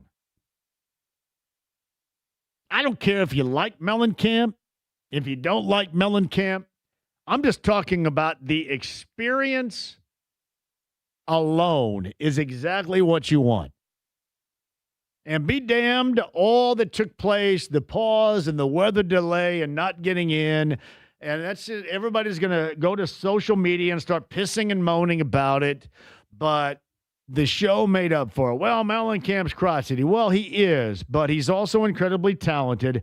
He's Indiana's own, and that's what you want in a show right there. I didn't attend, and I wish I'd have gone. I wish I was a part of it.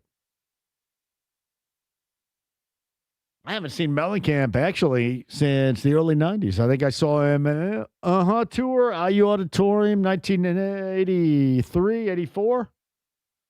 And then once again, when he played Little 5 Weekend with Henry Lee Summer, that was probably 92. But nah, Saturday night's what you want. That's what you want in a concert. You're spending a lot of money, a lot of time, and a lot of effort. It's what you want. JMV, like I told you Thursday, I think Caitlin Clark needs to be quiet. She knows that everybody in the world has eyes on her. Do her job and let the coach do her job.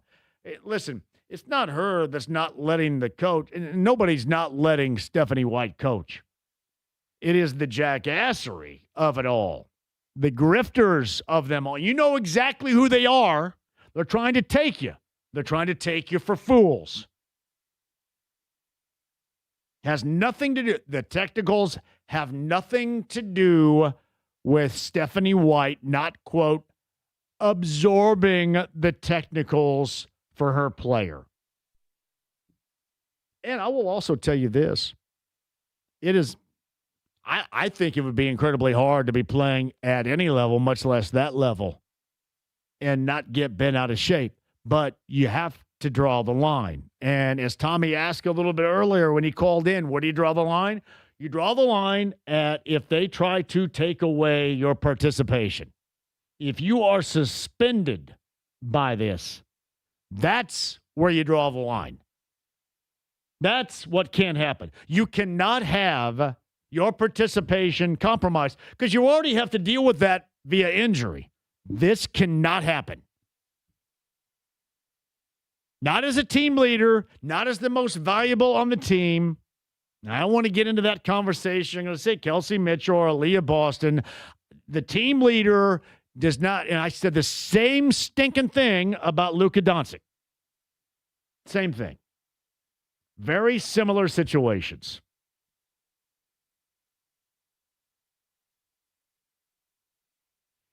JMV, I've been farming for 27 years with my family. I have listened to you ever since. Proof, Sig. That would be Sir, I Gotta Go.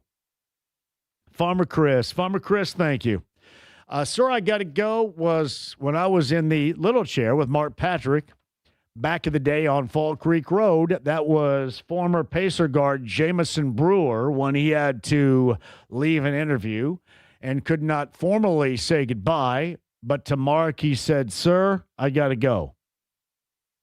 And that was oftentimes a tag that was utilized by everybody. Awesome. Thank you, Chris. And a shout out to the farming community out there. So what'd you say, 75 calories per ear of corn without butter or anything, right? I don't do butter. I think it's 75 to 99. Let me tell you this. You don't need butter on really good sweet corn. You don't need it. It's like a cartoon. You know how they eat ears of corn in a cartoon like it's a typewriter, like an old school typewriter? That's how you do it. Just backyard, shirtless, and you just got shrapnel flying everywhere. And then when you're done, you just throw that thing in the field in the back. Or in my case, I mow the back. Throw it in the back acreage. So very true. JMV, regarding Mellencamp, he did not play Minutes to Memories either. If I were going, there would be only two songs that I would feel that John Mellencamp should add to the list. To me, and this is just me, nobody likes the song, I'm guessing, including John Mellencamp. Rudy Toot Toot, which was requested on the JMV Takeover. And here's the reason why I suggest you play it.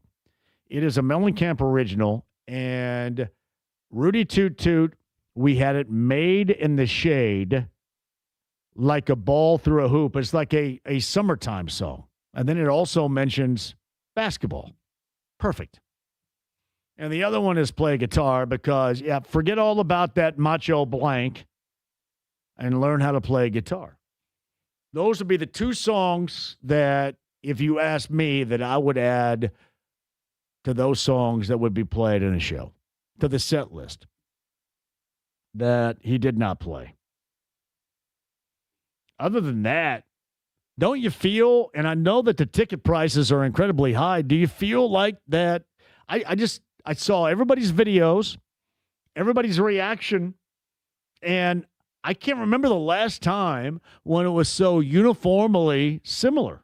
Everybody had the same excited, this was a great show reaction. That's why, as an end result, you don't mind paying the disposable income for that level of enjoyment. Man, you feel the same way about sports. It's the same damn thing. Same damn thing.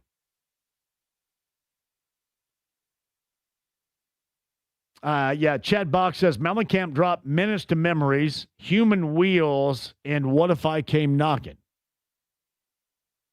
Human Wheels was his album from the 90s, which I actually like that song.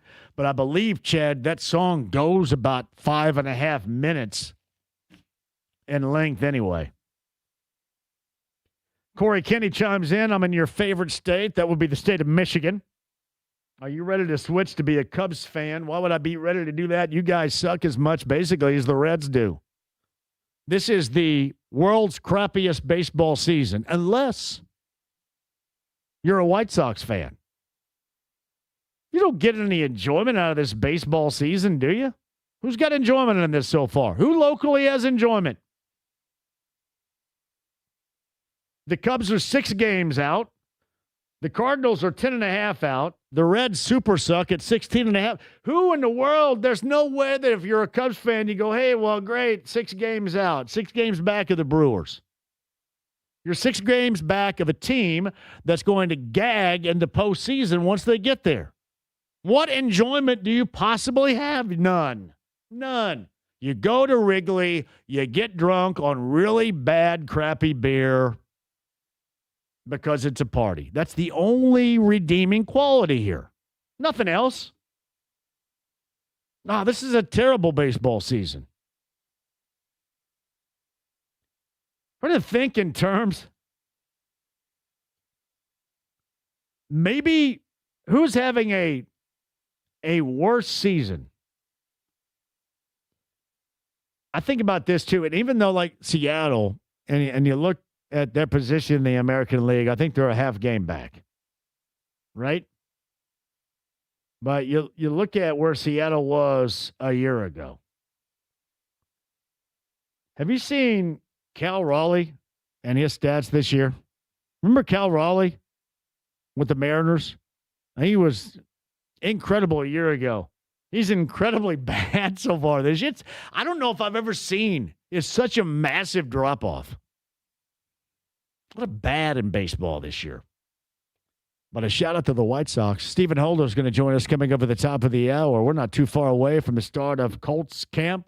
Final time up at Grand Park in Westfield. Stephen joins us top of the hour. They added 2 more shows with Garth Brooks at Gainbridge Fieldhouse in the month of August. Not 1, not 2, not 3, but 4. Got a pair of tickets to give. Garth Brooks, somebody's going to win those in the 5 o'clock hour. Don't go anywhere. 93.5, 107.5 The Fan.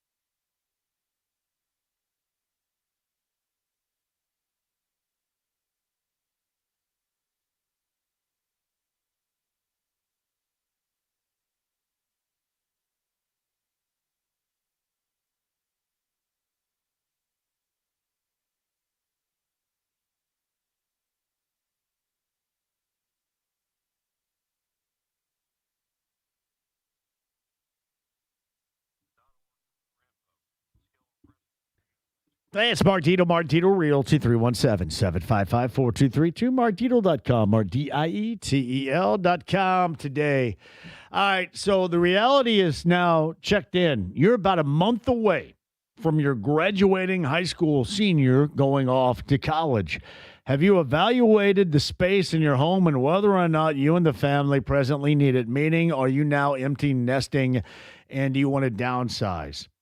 Mark Dito Realty, 317-755-4232. Or are you of the growing family? You have a lot more spatial needs, maybe a little bit more property needs. Mark Dito can also help, 317-755-4232. That versatility is what makes Mark Dito the best and the only real estate expert I trust and recommend with the sale of my home. Mark Dito guarantees your home sold at a mutually agreed upon price and deadline, or he will buy it.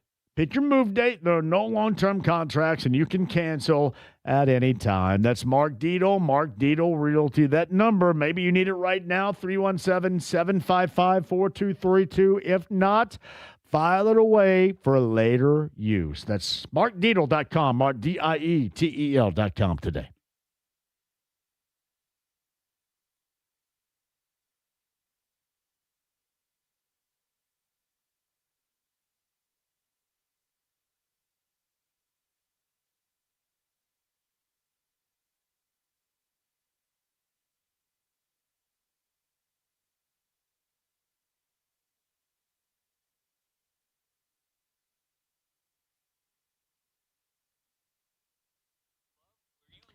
Hey, the best water you're going to have is that of Connecticut. Connecticut is going to help you out. And I always speak from at least my angle. My water's awful. Well water, Morgan County. Need I say more? Now I have elite level, the best water possible thanks to Joe and Connecticut Water Systems. The no-cost test. And what they did, they found out exactly what they had to do to give me the system that will give me that elite level water. It's not a system for everybody. Not one size fits all. No generic equipment. It is built exclusively for you and your water situation. Kinetico Water Systems. Ask for my friend Joe, but make sure you get that no-cost test today. Log on and schedule an appointment. That's Kinetico.com. That's Kinetico.com today.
The Ride with JMV. Dude, most metal 93.5 and 107.5. The Fan. Let me go ahead and use the laughing emoji for LeBron James and his alleged decision later on tonight. Who gives a big fat crap? Seriously, Miami, Cleveland, Philadelphia. As Damone would tell us, hey, whatever happens, Pacer fans, your toes are still tapping. Who cares? I really take that thought now. And last week was kind of silly, right? Because it was kind of dragging on a little bit. You had this podcast, and Tyrese Halliburton was with LeBron James at some fan festival thing going on in New York, and hey, maybe there's a reason that LeBron James, maybe it's Halliburton. Maybe he wants to be a teammate of Halliburton. And then when Halliburton said, no, every time I mention it, I stopped mentioning it because every time I did, he would respond with a laughing emoji. Well, you know what? Smooch our rear end with your laughing emoji. And don't give us that bull crap about, I'm not chasing any rings. That's exactly what you're doing. Chasing rings. A ring, another ring, maybe one final ring. Nothing against what you have been, but go someplace else. That's great. And take the laughing emoji with you. Laughing emoji. Listen, you're thinking, why does that make you angry? I don't think I'm angry about it, but I don't have time for it. We don't have time for that. Seriously, just go ahead and piss off. Go someplace else. Great. Go someplace else. It was silly last week. And then the whole laugh. I know it's silly for me also to get perturbed at a laughing emoji. But yeah, piss off. That's fine.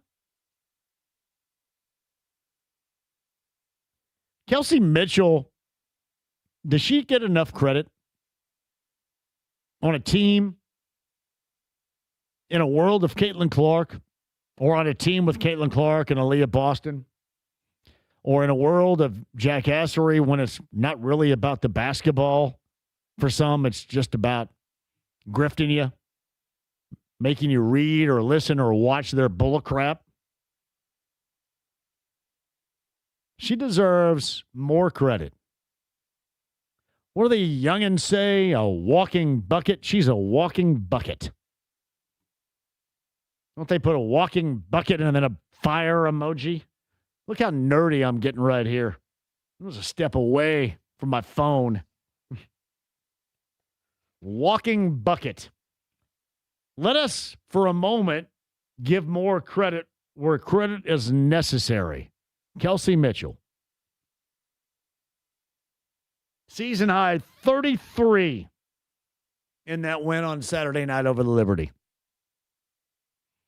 The walking bucket. It's nice.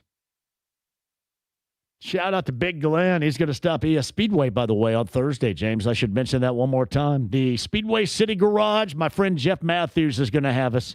Best in coffee and beer. I'm going to chug a lug on them both. Speedway City Garage on Thursday. It is the Brickyard Hauler Parade right there on Main Street. You guys need to join us, just like Big Glenn will. It's coming up on Thursday. Palou, New Garden, and Malukas. By the time we get back from this break, this race will be over. Guess who's winning? 2 to go down in Nashville. We'll have a winner for you on the other side. Stephen Holder also joins us, too, and Garth Brooks tickets before we're out of here. Don't go anywhere.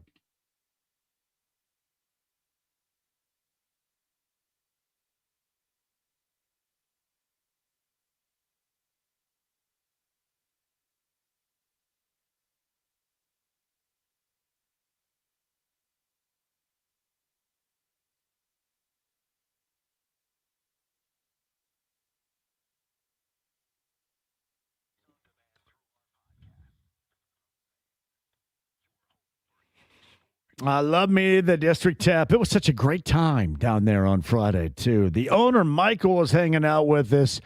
Just exceptional. And as I'll tell you again, if you got anything going on at the field house, anything downtown, you got to post up a block from the field house at the District Tap. For the damn good food, the TVs everywhere, the happy hour specials, second to none. And a shout out to everybody that we were dealing with on Friday. Exceptional service. The same you're going to get on the north side of the Clearwater Crossing location, too. Ask about Sammy, the server, the bartender, and make sure your time is exceptional on the north side. That's the District Tap. Clearwater Crossing on the north side and in downtown Indy. To find out more online, thedistricttap.com.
The Ride with JMV. Jim Perry, now talk to him, damn it. 93.5 and 107.5. The Fan.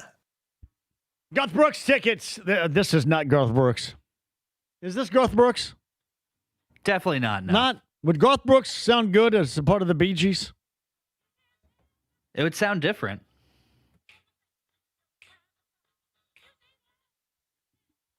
Four shows now for Garth Brooks at the Fieldhouse in August. I got a pair of tickets for you a little bit later on. I mentioned, too, Speedway City Garage on Thursday. Dana in Brownsburg did want to mention, you know that Jeff Matthews at the Speedway City Garage is an Indiana State grad and a Pike. I do know that, and I know that I'm also an Indiana State grad. However, I was fortunate enough not to be a Pike. But I do like to make fun of them all the time. I DJ'd one party, and it was a party full of dudes. Like a dude party, like a Boy Scout meeting. I thought, wait a minute. Do I need to earn my merit badge here sometime soon, or what are we doing? I'm going to try to even this out a little bit. Obviously, just joking. But I can't wait. Speedway City Garage, that is coming up on Thursday. Live show, the Brickyard Hauler Parade, Main Street and Speedway. Coffee and beer. Saturday, Crawfordsville Road, Kroger, 9 a.m. Me hanging out with one of the Jordan drivers. Tyler Reddick, who last check, I'll have to do that again. Last check was second in points in NASCAR, the driver of the number 45 Toyota Camry. Daytona 500 winner, Tyler Reddick and I. We get Reddick all drunked up. James. He is second. Outlaw Light Beer brings us to you. I'm going to get Tyler and I are going to be kicking back and drinking Outlaw because it is, as James mentioned earlier, 105 calories. Which is good to go for the host of the show. Fever in Connecticut before the All-Star break that's coming up on Wednesday. Some of your comments regarding my reference of both Kelsey Mitchell, the technical issue of Caitlin Clark, but also the 45-10 incredibly artistic performance of basketball on Friday night, to say the least. That and more on the other side, but on the Andy Moore Automotive Group hotline. Week away from the start of Colts camp. Final time, Grand Park in Westfield. And from ESPN, ESPN.com, Stephen Holder joins us. Hey, outside of the quarterback, the injury and coming back from that, Daniel Jones, coming back from surgery, Alec Pierce, what's your top story? And where would you slot the running back? And I know that Jonathan Taylor is that, and that's that. But it looks pretty thin in that category after Taylor with this group. Yeah, I agree on the latter. I think in terms of your first question, what is the biggest story? I think it's just, where is the collective expectation for this team? Like, what do they say? Because I think on the outside, you probably noticed this, and we all notice it, right? There's kind of this sort of, muted, view of this team right now from the fan base. And that's not uncommon, right, for a team that didn't change a lot in the offseason. There's not a lot to get you hyped up in the offseason when they don't do a lot, right? But I think there's not a lot of expectation from the fan base in terms of this team doing something big. And I want to talk to them about, like, why are we wrong about you? Are we wrong about you, right? I mean, I want to hear that from them. What is it that you see that we don't see? It doesn't mean anything, right? I mean, they could be wrong. We could be wrong. I don't know. We'll see. But only time will tell. But I am interested to have those conversations. And I think there's maybe, we're looking at this unfairly. I don't know. I want to hear what they think, and I want to hear their perspective on that. As for the running backs, I'm interested in Seth McGowan, the 6th-round pick from this year. they seem excited about him. He had I think a relatively productive college career. From what we are told, he is a good pass protector, and that makes him a candidate to play on third down, which I think is something maybe they should consider. I think you've got a lot of miles on Jonathan Taylor the last couple of years, over 300 carries in both seasons. Can they spell him a little bit? They are trying to do that or would like to do that, but it's got to be a situation where they don't feel as though they're sacrificing a lot. And so far that has been the case. So can they get to a point where one of these guys gives them something where they feel like maybe they can give Taylor a blow from time to time and get him a rest? Ultimately, I still expect that he's going to have a heavy workload just because the last couple of years, Shane Steichen, when the rubber hits the road, he just feels like, you know what, I want my best guy out there. And he has just thrown caution to the wind with Jonathan Taylor. And I would not be surprised if he does that again. You think Shane Steichen and the effect of Daniel Jones before his injury took him out of that? Do you think that combination is the reason why Daniel Jones was so good, really at an incredible level for the first time in his career like that? Are you the combination of what with Steichen and Jones, just the Steichen offense? Oh, yeah. And yeah. Is that what is behind? Give you a great example. I'll continue this and you can play off of it. Would it be the same with a lot of other coaches around the NFL landscape as it was a year ago before he was compromised to injury with Steichen? No, I think there is something to be said for the coach and quarterback pairing. That is a real thing. There's no question about it. I mean, you could even go back to Frank Reich in Philly, right? We saw Carson Wentz. We never saw Carson Wentz play like that again. Even here, for whatever reason, I don't know why that situations and coaches, maybe that's a bad example because he had him again and didn't work. But the point is, the best we saw Carson Wentz play was with Frank Reich, right? And then I would say, take Daniel Jones in New York. The change of scenery did him a lot of good. And the change of scenery, it comes with a change of coach as well. I think one of the things that goes a long way, and I've heard this from the Colts, particularly as it relates to Daniel Jones, is like a belief in him. I don't know Daniel Jones well enough to know, how he thinks and what makes him tick and all those things. I mean, that's for the coaches to figure out. But it does appear that he is a guy that needs to kind of be built up, right? I don't think he's lacks confidence per se, but he's been through a lot in his career. And from what I've heard from the Colts, they gave him a situation where he felt like somebody was behind him. Like he was their guy. And that apparently made a discernible difference for him. It's part of the reason, for example, with this contract negotiation over the offseason, they didn't try to lowball him, and they didn't try to just go to battle with him. And not saying it was an easy contract negotiation, but ultimately, they gave him a really good deal, and a deal that speaks to their confidence in him. I'm not saying they gave him a deal just so he'd feel better about himself, but it was certainly at least a tiny bit of a factor, was to basically proclaim that you are our guy. Now, that could change, but as of right now, he is their guy, and they didn't want any mistake to be made about that. So I think that matters. That, along with being with the right coach, are factors that definitely played a role with Daniel Jones being successful. And then I would juxtapose that against all of the criticism, all of the murmuring and all that stuff that he had to deal with in New York. Look, he's a big boy, and he got paid a lot of money, so put on your big boy pants, right? But that doesn't mean that you're not a human being and you're not affected by it. So I just want to be clear. So Stephen Holder of ESPN and ESPN.com. Next week is when things officially get underway and the Colts report to camp. The final time at Grant Park in Westfield for the Colts. Again, coming up next week. Stephen's on the Andy Moore Automotive Group hotline. If I were going to just look at Baltimore, Kansas City, Houston, Washington, and Pittsburgh out of the gate, is it fair to say, in your opinion, that this will tell ultimately the tale of the tape for the Colts in 2026. Is that at all fair to say that early in the season? I mean, not necessarily. And the reason I say that is because it is a tough slate coming out of the gate. I think the back half of it is more manageable for sure. But the real reason is this.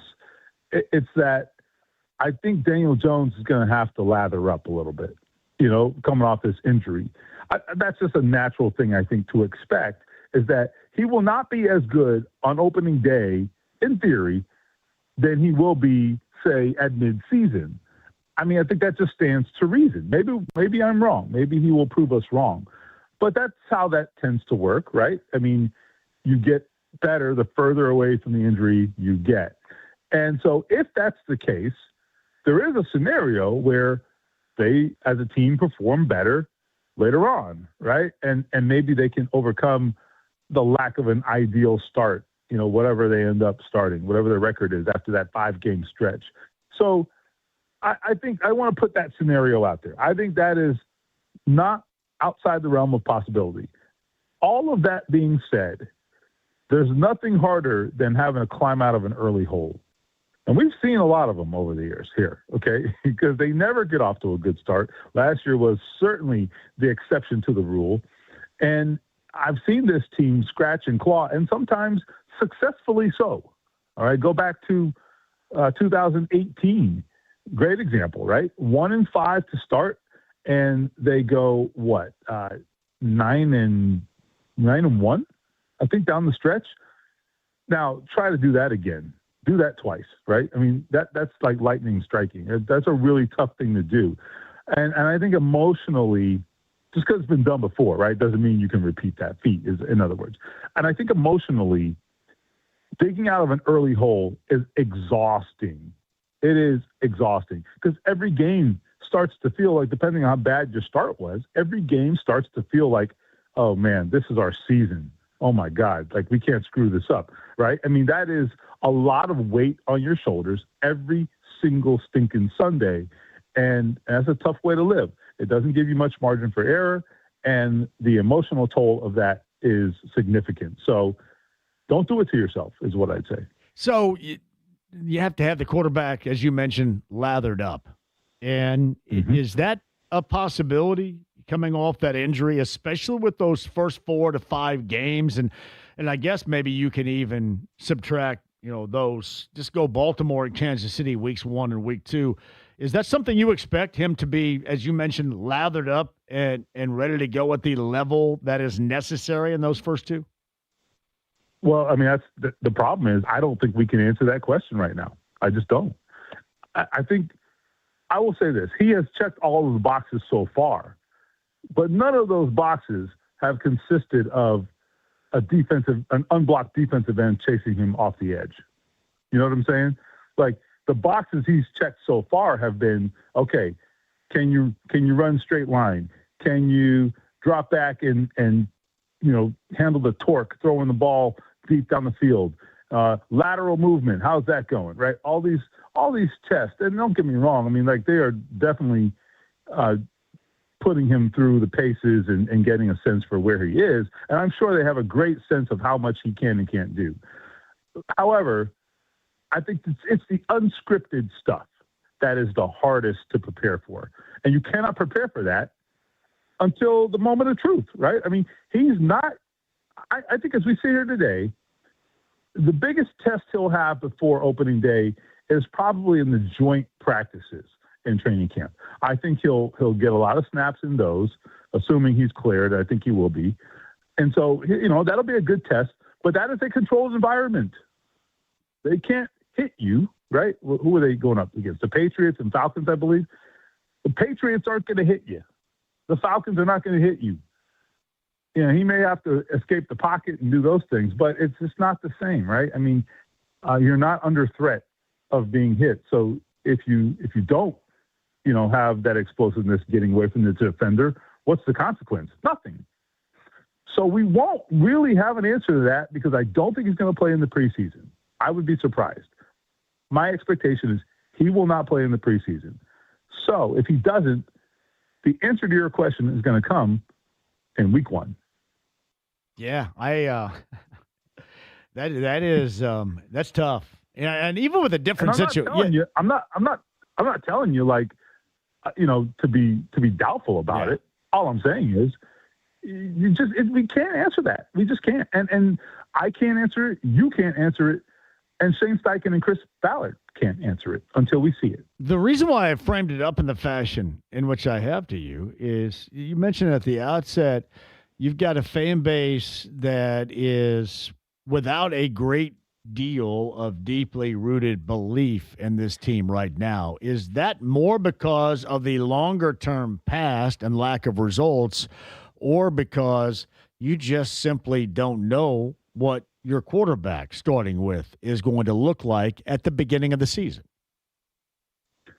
Well, it's certainly both, but I also think more of it is probably the former, which is this is a track record that doesn't instill a lot of belief in people. I mean, when you don't make the playoffs for, 4 or 5 straight seasons, I mean, you're not giving people a whole lot to hold on to. And look, every season is independent of each other. Okay. I firmly believe that, but I mean, there's a trend here and we can't ignore the trend. And especially when you're bringing back a lot of the same pieces, you're looking for a different result. I think obviously health dictated a lot of last year's results. I mean, we can't sit here and pretend that, the likes of Daniel Jones, DeForest Buckner, and Sauce Gardner missing a lot of time down the stretch didn't matter. Of course it mattered, right? Like, we all get that. We've all watched a lot of football over our lifetimes. But, it's just human nature, man. And until you've seen it, it's hard to believe it. And people haven't seen it for a long time. So I don't blame anybody that lacks belief in this team because I get it. Where are we, or I should better ask, I guess, where are you in the belief of a truly healthy and results-driven DeForest Buckner to start the season or maybe throughout the course of the season? So this one, I think, should be a concern for people. And I don't have any update on him right now. He was hoping to be ready for the start of training camp. Is that going to happen? Very much to be determined, I think. He was not close to that point when we last saw him. And that was, mid-June, early to mid-June. Is that going to, or is he going to make that much progress in 6 weeks to where he's back and looking like himself to start training camp? That is very, very doubtful, particularly because it's an injury where they are going to be cautious because of the nature of that injury, a neck injury. So I think it's going to be a process. And for DeForest Buckner, as opposed to being ready for the start of training camp in full go, then I think the question is, the goal, I guess, should be just be ready for opening day and ready to roll at that point. And a veteran like that, I mean, if he can do that, then I think you can live with it because, what does the preseason or training camp matter for a guy who's with his resume, right? It doesn't matter as much for him. But is he going to be a compromised version of himself this year? I mean, I have no idea. I mean, that's the first question. The second question is that as you get older, recovery is harder. He started to have a lot more, nicks and bruises, if you will. And, those things, they impact your ability to impact games, frankly. So, and this defense has had a hard time being any good when he's not on the field. All right. That's just the reality. So, we'll see. It is something to watch for sure. Where does kicking competition rank for you? What do you expect to see there? It's kind of interesting. It may not rank very high, but you had a guy that was impactful, and then you had a guy that was injured. But it's something, I guess, worthy of a discussion. Where does it rank for you? I actually think it's a really interesting kicking battle because normally what you get is you get a guy who's maybe you get a veteran, and then you get like some youngster that's signed in the offseason. They're trying to take the veteran's job, right? We've seen that before. We saw that in the punting in the punting position or at the punting position when Rigoberto Sanchez came in. I think it's been like 8 years now, which is crazy. But anyhow, he took a veteran's job as an undrafted free agent, as an undrafted rookie, I should say. And so this is not that, though. This is two guys who are formidable, and they're duking it out. You got two guys who belong on an NFL roster, in my opinion. Okay, and I think they'll both kick this year somewhere in the NFL. I think if Blake Grupe gets cut, I think he finds a job. If Schrader gets cut, I think he probably winds up on a roster as well. So I would say this: Grupe, what he showed late. Now I don't know how consistent he is, just overall how consistent he is. But the one thing he has is he has distance, man, and like that guy. Small as he might be, because he is tiny, and it is. You got to see this guy up close if you haven't. It's unbelievable. He looks like he's 12 years old. He really does. Yeah. He really, really does. But he has the swagger of a grown-ass man, okay? And the reason for that is because he's got a big leg, buddy.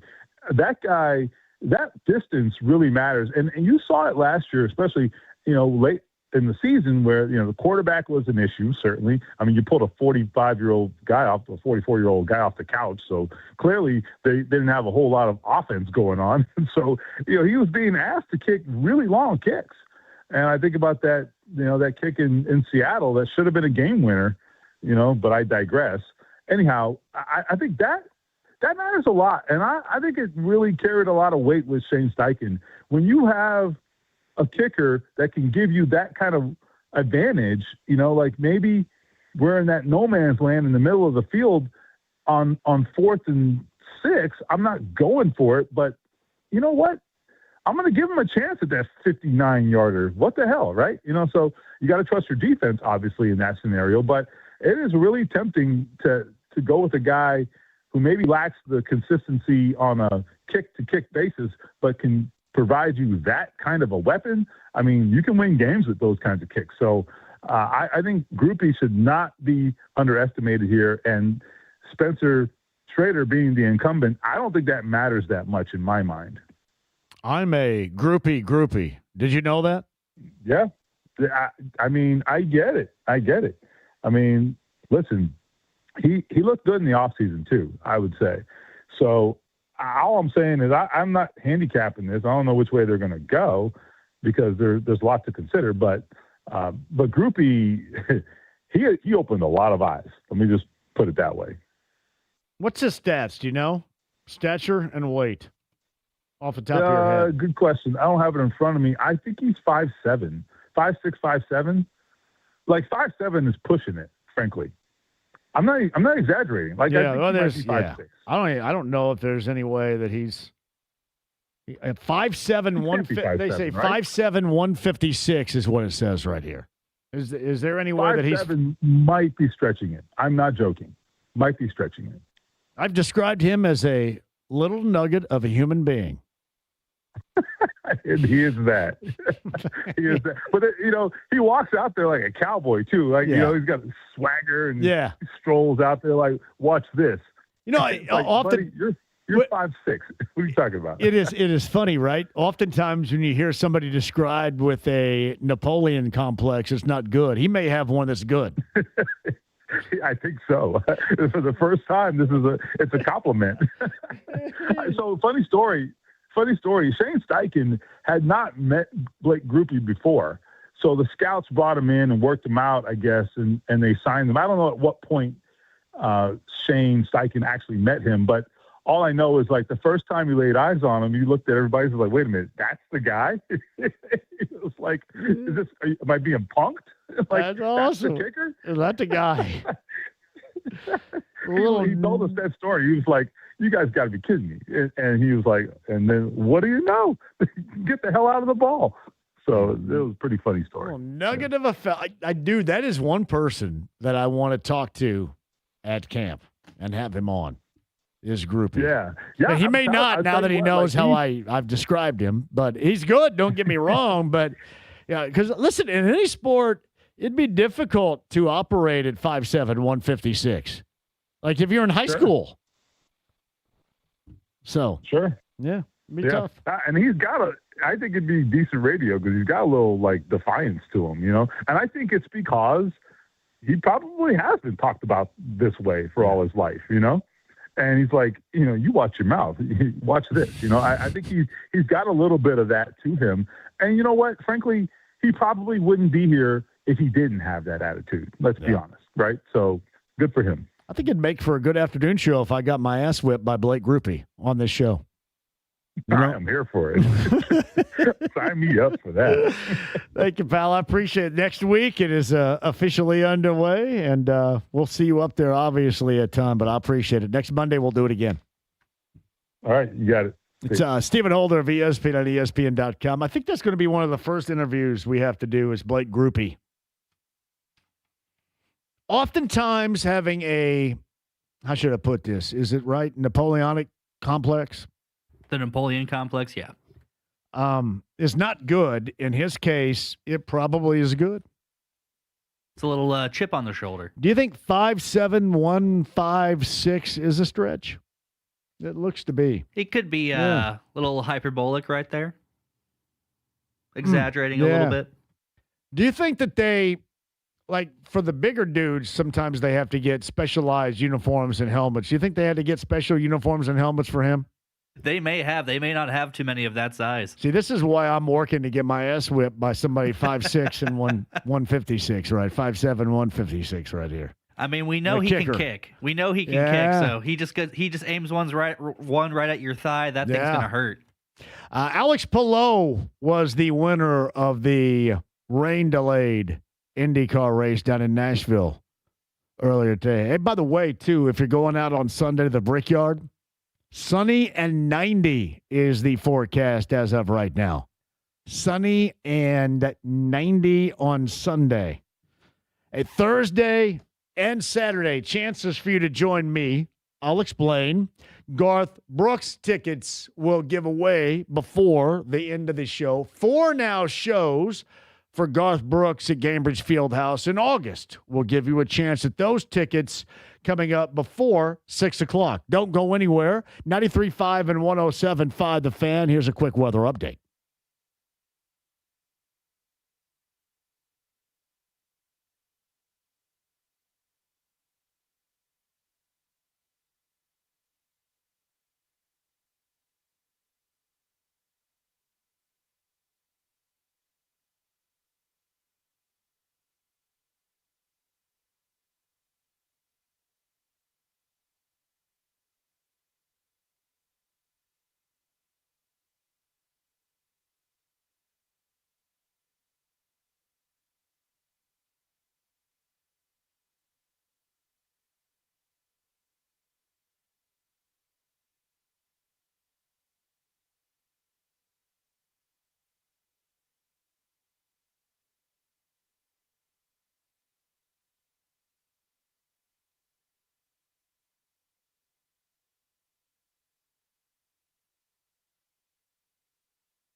John for Love, Heating and Air, Ohio dealer at 317-353-2141. A system checkup I mentioned coming up on Sunday. You get in and around 90 once again.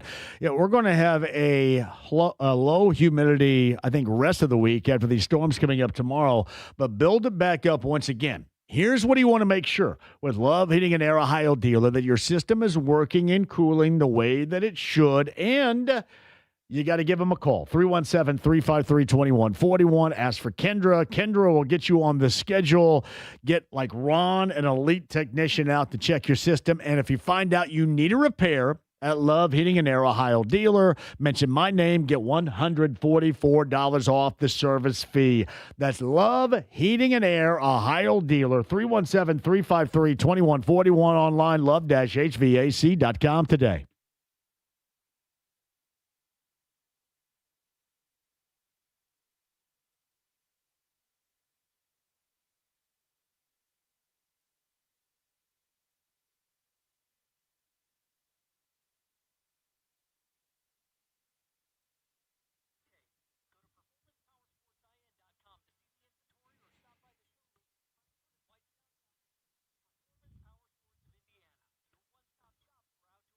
There is nothing better than Connecticut Water Systems. My friend Joe can help you out here with a no-cost test. If you don't have Connecticut Water Systems servicing your home, you don't have the best water possible. And again, I've told you about my situation. They customize a system specifically for you. No generic equipment, just the absolute best to give you the absolute best drinking, bathing, and washing your clothes, water in your home possible. That is Connecticut Water System. So get a technician to your place today with a no-cost test to find out what they can do and how they're going to customize a system specifically for you. My friend Joe, start right there. That's Connecticut.com for an appointment now. Connecticut.com.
The Ride with JMV. And you can tell Rolling Stone magazine that my last words were, I'm on drugs.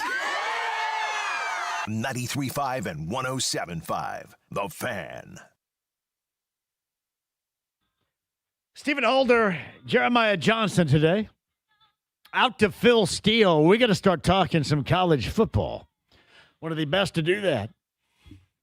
The almanac of what is necessary to know all about, and especially the ever-changing personnel of the college football landscape, is Phil Steele. Always awesome.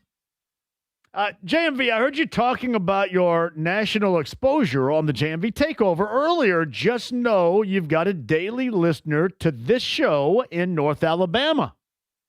I'm a Hoosier who had to leave the greatest state back in 2015. Did my heart good to get into the truck after work in the Alabama heat to hear someone on the radio talking about corn and basketball. That's RC in Madison, Alabama. Let's look up Madison, Alabama on a map right here and see exactly. He said North Alabama for RC. James, Madison, Alabama is just to the southwest of Huntsville. So actually, if you're going south on 65 all the way through, let's just say you're going all the way down and maybe going, to Destin or to Pensacola or to Panama City, Gulf Shores. You're going down 65. It is right before you get to the Tennessee River. That is the first, like to me, if I remember correctly, a huge bridge across the Tennessee River right there on 65. Madison. So not too far when you enter Alabama where you see the Rocket's taken down though now, right? The rest area with the Rocket? I have no idea. And I believe Space Camp used to be housed in Huntsville, Alabama, too. Madison, Alabama. It's a little bit west of Huntsville and a little bit north of the Tennessee River/Reservoir Basin right there. Thank you, RC. I appreciate that. Hey, JMV, I believe you're correct. Second in points, Reddick is just a stud driver. In fact, he's led the Cup Series in points overall for a fair amount of the season.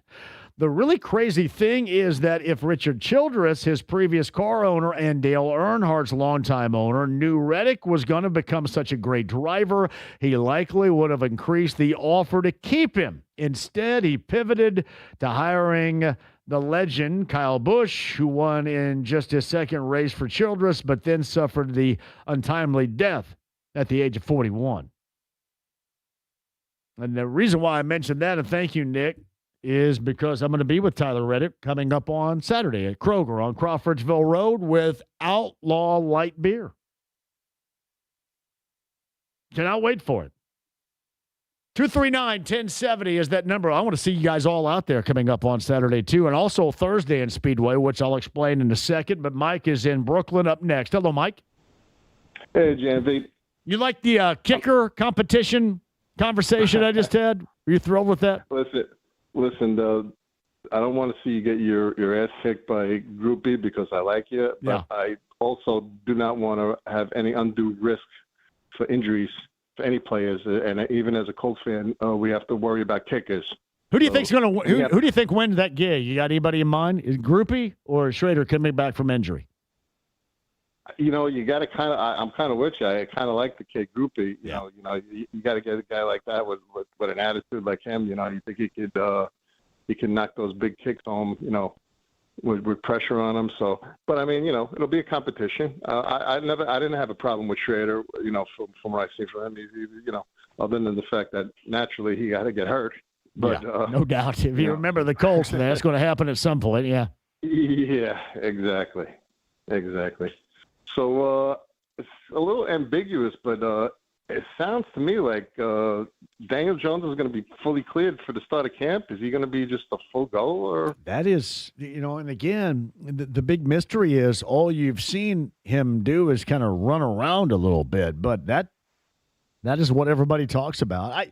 I thought Stephen was accurate by saying, hey, you don't really know what you're going to get until you see it in actual real time. And I'm assuming the ultimate real time is going to be week number 1. You talk about, you know, going from the frying pan to the fire. That is going to be the ultimate right there, because you're going, and that's why I have looked at, I do this all the time, and people go, yeah, you're Mr. Must Win, blah, blah, blah. But Baltimore and Kansas City to start, that's getting thrown into it right there for a team that you have to hope that your quarterback is going to be ready. And really, you go through the first not just 4 but 5 weeks of the season that is going to be extremely difficult. And I don't think we're really going to know until week number 1, and depending upon what you see when the Ravens are here. Yeah, no question about it. When Stephen Holder said that, I was saying, you know, the fact that he might be fully cleared for the beginning of camp, and if things go according to plan, you would think that they would give him a series or two, maybe in the third preseason game or something, just to not let him go out there cold in week 1. They're just going to throw him out there and throw him to the wolves. And I see, you got the joint practice. I don't think really anybody knows. I think everybody's just kind of throwing a dart at the dartboard right now. Yeah. To see, and it's not like that they're protecting anything informationally. Like there's a difference in being out there or being yourself, right, while you're being out there. And believe me, we're going to cross a similar path with Tyrese Halliburton once the basketball season starts. There's going to be a difference between just being out there, being cleared to be out there, and being ready to be out there, but also being yourself. It's a huge difference. Yeah. And in the Pacers case, you've got a long season to go, but with the Colts, it's like you're thrown into it immediately with the way that schedule churns out in the first 5 weeks. No doubt about it. No doubt about it. You're saying the first 4 or 5 weeks, and that's the scary part is because they have to. To me, I think this team has that's like the worst case scenario because this team to me just collapsed. At the end of the year, there's no way for me to phrase it, and I guess I'm on the margins because I wasn't totally be convinced that the same outcome wouldn't happen if Daniel Jones didn't get hurt, because there's nothing that they've ever done that has shown me that they can handle pressure and handle big games. Yeah. To me, the season went down. It was already down the drain. That we didn't know in the Steeler game. They went into Pittsburgh and they got exposed, and then they survived the Germany game against the Falcons. But the Chiefs game was the game that still sticks in my craw. Yeah. And I cannot believe that they lost that game with an 11-point lead. And to me, Steichen lost that game. Yeah. So, well, and you know what? It's funny. You think about the whole quarterback situation and coming back from the injury. That's one thing. And Stephen also mentioned it. Mike in Brooklyn, thanks, man. I'll close this out with you. We'll call you, or you call us later on this week, and we'll talk a little bit more because now it's just about ready to be your time on the phones here. So be ready for it. Yes, okay, sir. pal? All right, bro. So Mike in Brooklyn right there. But what I wanted to allude to as I went to a break was, as we were talking about earlier, there is a reason, beyond just the lack of results for basically the last 10 years. Now you're skeptical because you've got a quarterback coming off, a massive injury. You have a wide receiver that just got paid that's coming off of surgery. And then you couple that with the start of the schedule. It's beyond just what has not happened results-wise in the last 10 years as to why a lot of Colts fans are non-optimistic until you actually see this product. Just makes perfectly good sense. I get it. I do. And the excitement will be there when the games matter, when they're real. But the skepticism will not go away anytime soon. Just what you've been through. Garth Brooks tickets coming up on the other side. Text line, James. We're going to work the text. We'll do that coming up. I'll tell you when you can start. We're getting in on the text line. 4 shows now for Garth Brooks at Gainbridge Fieldhouse. Your chance to win coming up. Road shows Thursday, and then a live location coming up on Saturday with the Brickyard coming up this weekend. I'll explain coming up next. 93.5, 107.5 The Fan.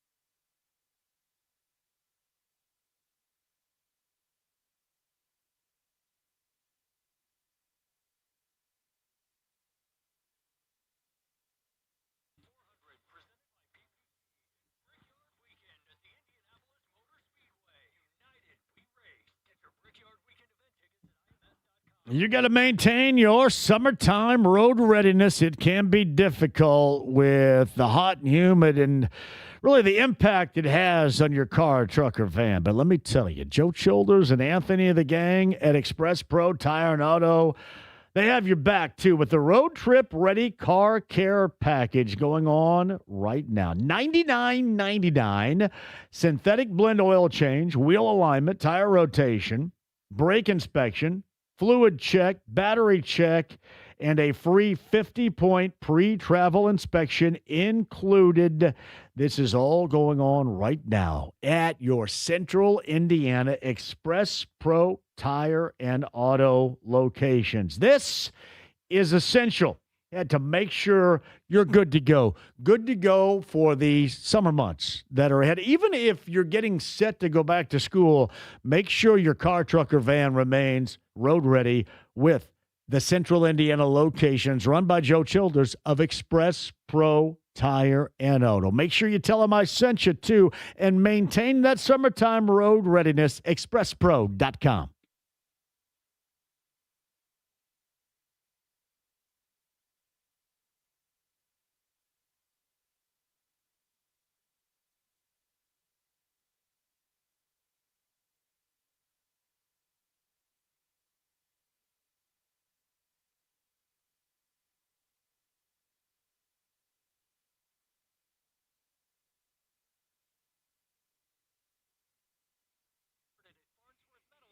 Oh, Dan Moyer actually texted a little bit earlier because he enjoyed a couple of things this weekend, the Open Championship and the World Cup final. He also enjoys, like we all do, an incredible watch. And if you're considering buying a watch, you need to know one name. That's Moyer Fine Jewelers. Dan and Moyer Fine Jewelers in Carmel, the watch store. Whether you're looking for that entry-level watch starting around $700 or maybe chasing an iconic piece worth several thousand, Moyer has hundreds for you to choose from on display. An authorized dealer of 23 watch brands and the Midwest's most incredible collection of pre-owned Rolex.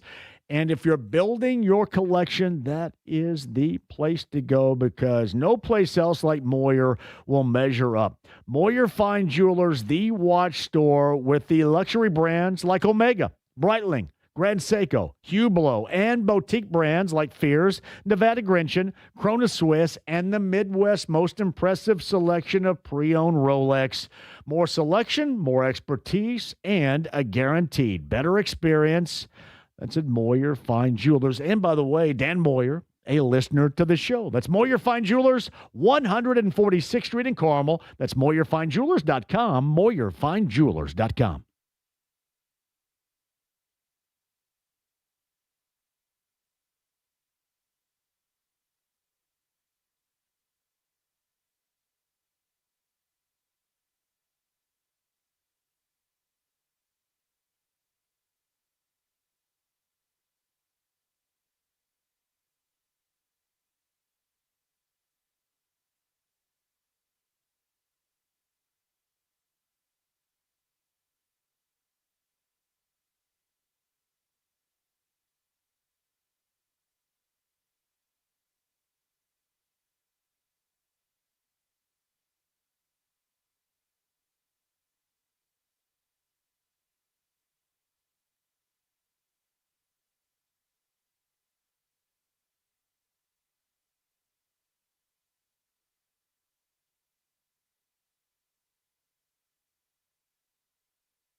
The Ride with JMV.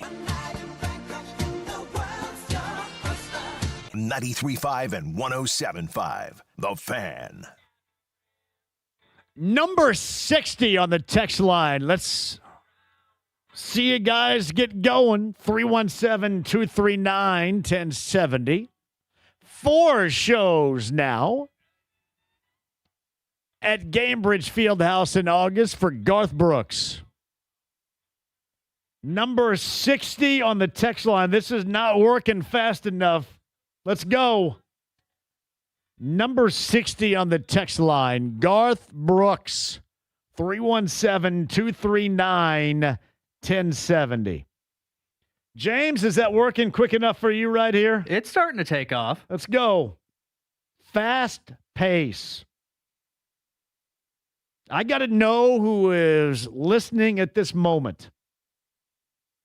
Again, as I mentioned earlier, actually not earlier in this show, but last week, this is more of a description of the listeners of this show than any of that nerdery Nielsen bullcrap. That dorkery. Hey, you're going to carry this beeper around? Yeah, okay. I like it now, James. Now it's working, buddy. Yeah, now it's Now it's fired up. There's a bit of a delay right there, but no longer a delay. It's fired up now. Number 60, James is going to get a winner. Garth Brooks. Tickets available, 4 shows. Have you re-entered with the song The Dance, that slow song, The Dance? That was also really popular back in the day. I don't think I have, but we have a whole... You don't have to, but yeah. But we do have a full week of tickets to give out, so maybe I will. We do. Hey, speaking of Thursday, later on this week, Speedway City Garage, my good friend Jeff Matthews, he is the pride of Indiana State University. Speedway City Garage. That is coffee and beer. You know how I rock it, coffee and beer. The Brickyard Hauler Parade, we're going to be at 1552 Main Street. Help me out. Is that the former Rossner Pharmacy location in Speedway on Main Street? I love what the town of Speedway has done over there, too. Jeff Matthews is an awesome dude, and I want to see everybody in Speedway joining us. We'll be drinking some beer, having some coffee, having a great time on Thursday, Speedway City Garage. And then coming up on Saturday, 9 a.m., it is going to be me and Daytona 500 champion Tyler Reddick, the Crawfordsville location of Kroger. Crawfordsville Road location. Almost said Crawfordsville. Don't go to Crawfordsville. The Crawfordsville Road location of Kroger in Speedway. Me and Tyler Reddick, we're going to be with Outlaw Light Beer, which James and I have told you that it's 105 calories, so we're going to be all good. Me and Reddick going to fire it up. Hey, let's get Fulton on here. It's his birthday really quick. Fulton, we got to run here, John. pal. Happy birthday to you, buddy. Thank you. I had a wonderful day today, and it was a fun time. I got to saw my friends, and now I'm heading my CrossFit for my last birthday celebration. It seems like it's been a weekend-long Fulton birthday Lollapalooza for you, pal. And then we're going to go out to eat tonight. All right. Happy birthday, Fulton. Thank you, John. Fulton's Lollapalooza weekend birthday. All on Saturday night, too. I even played his exclusive ukulele September Earth, Wind, and Fire song, James. Oh, wow. The single. You guys have awesome, absolutely fantastic. And again, a shout out to the farmers out there working really hard. You know how much we love you. Back in here again tomorrow. My thanks to Jeremiah Johnson, Stephen Holder, podcast 1075thefan.com. Beyond the Bricks, top of the hour. That is next. 93.5 and 107.5 The Fan. Have a spectacular night.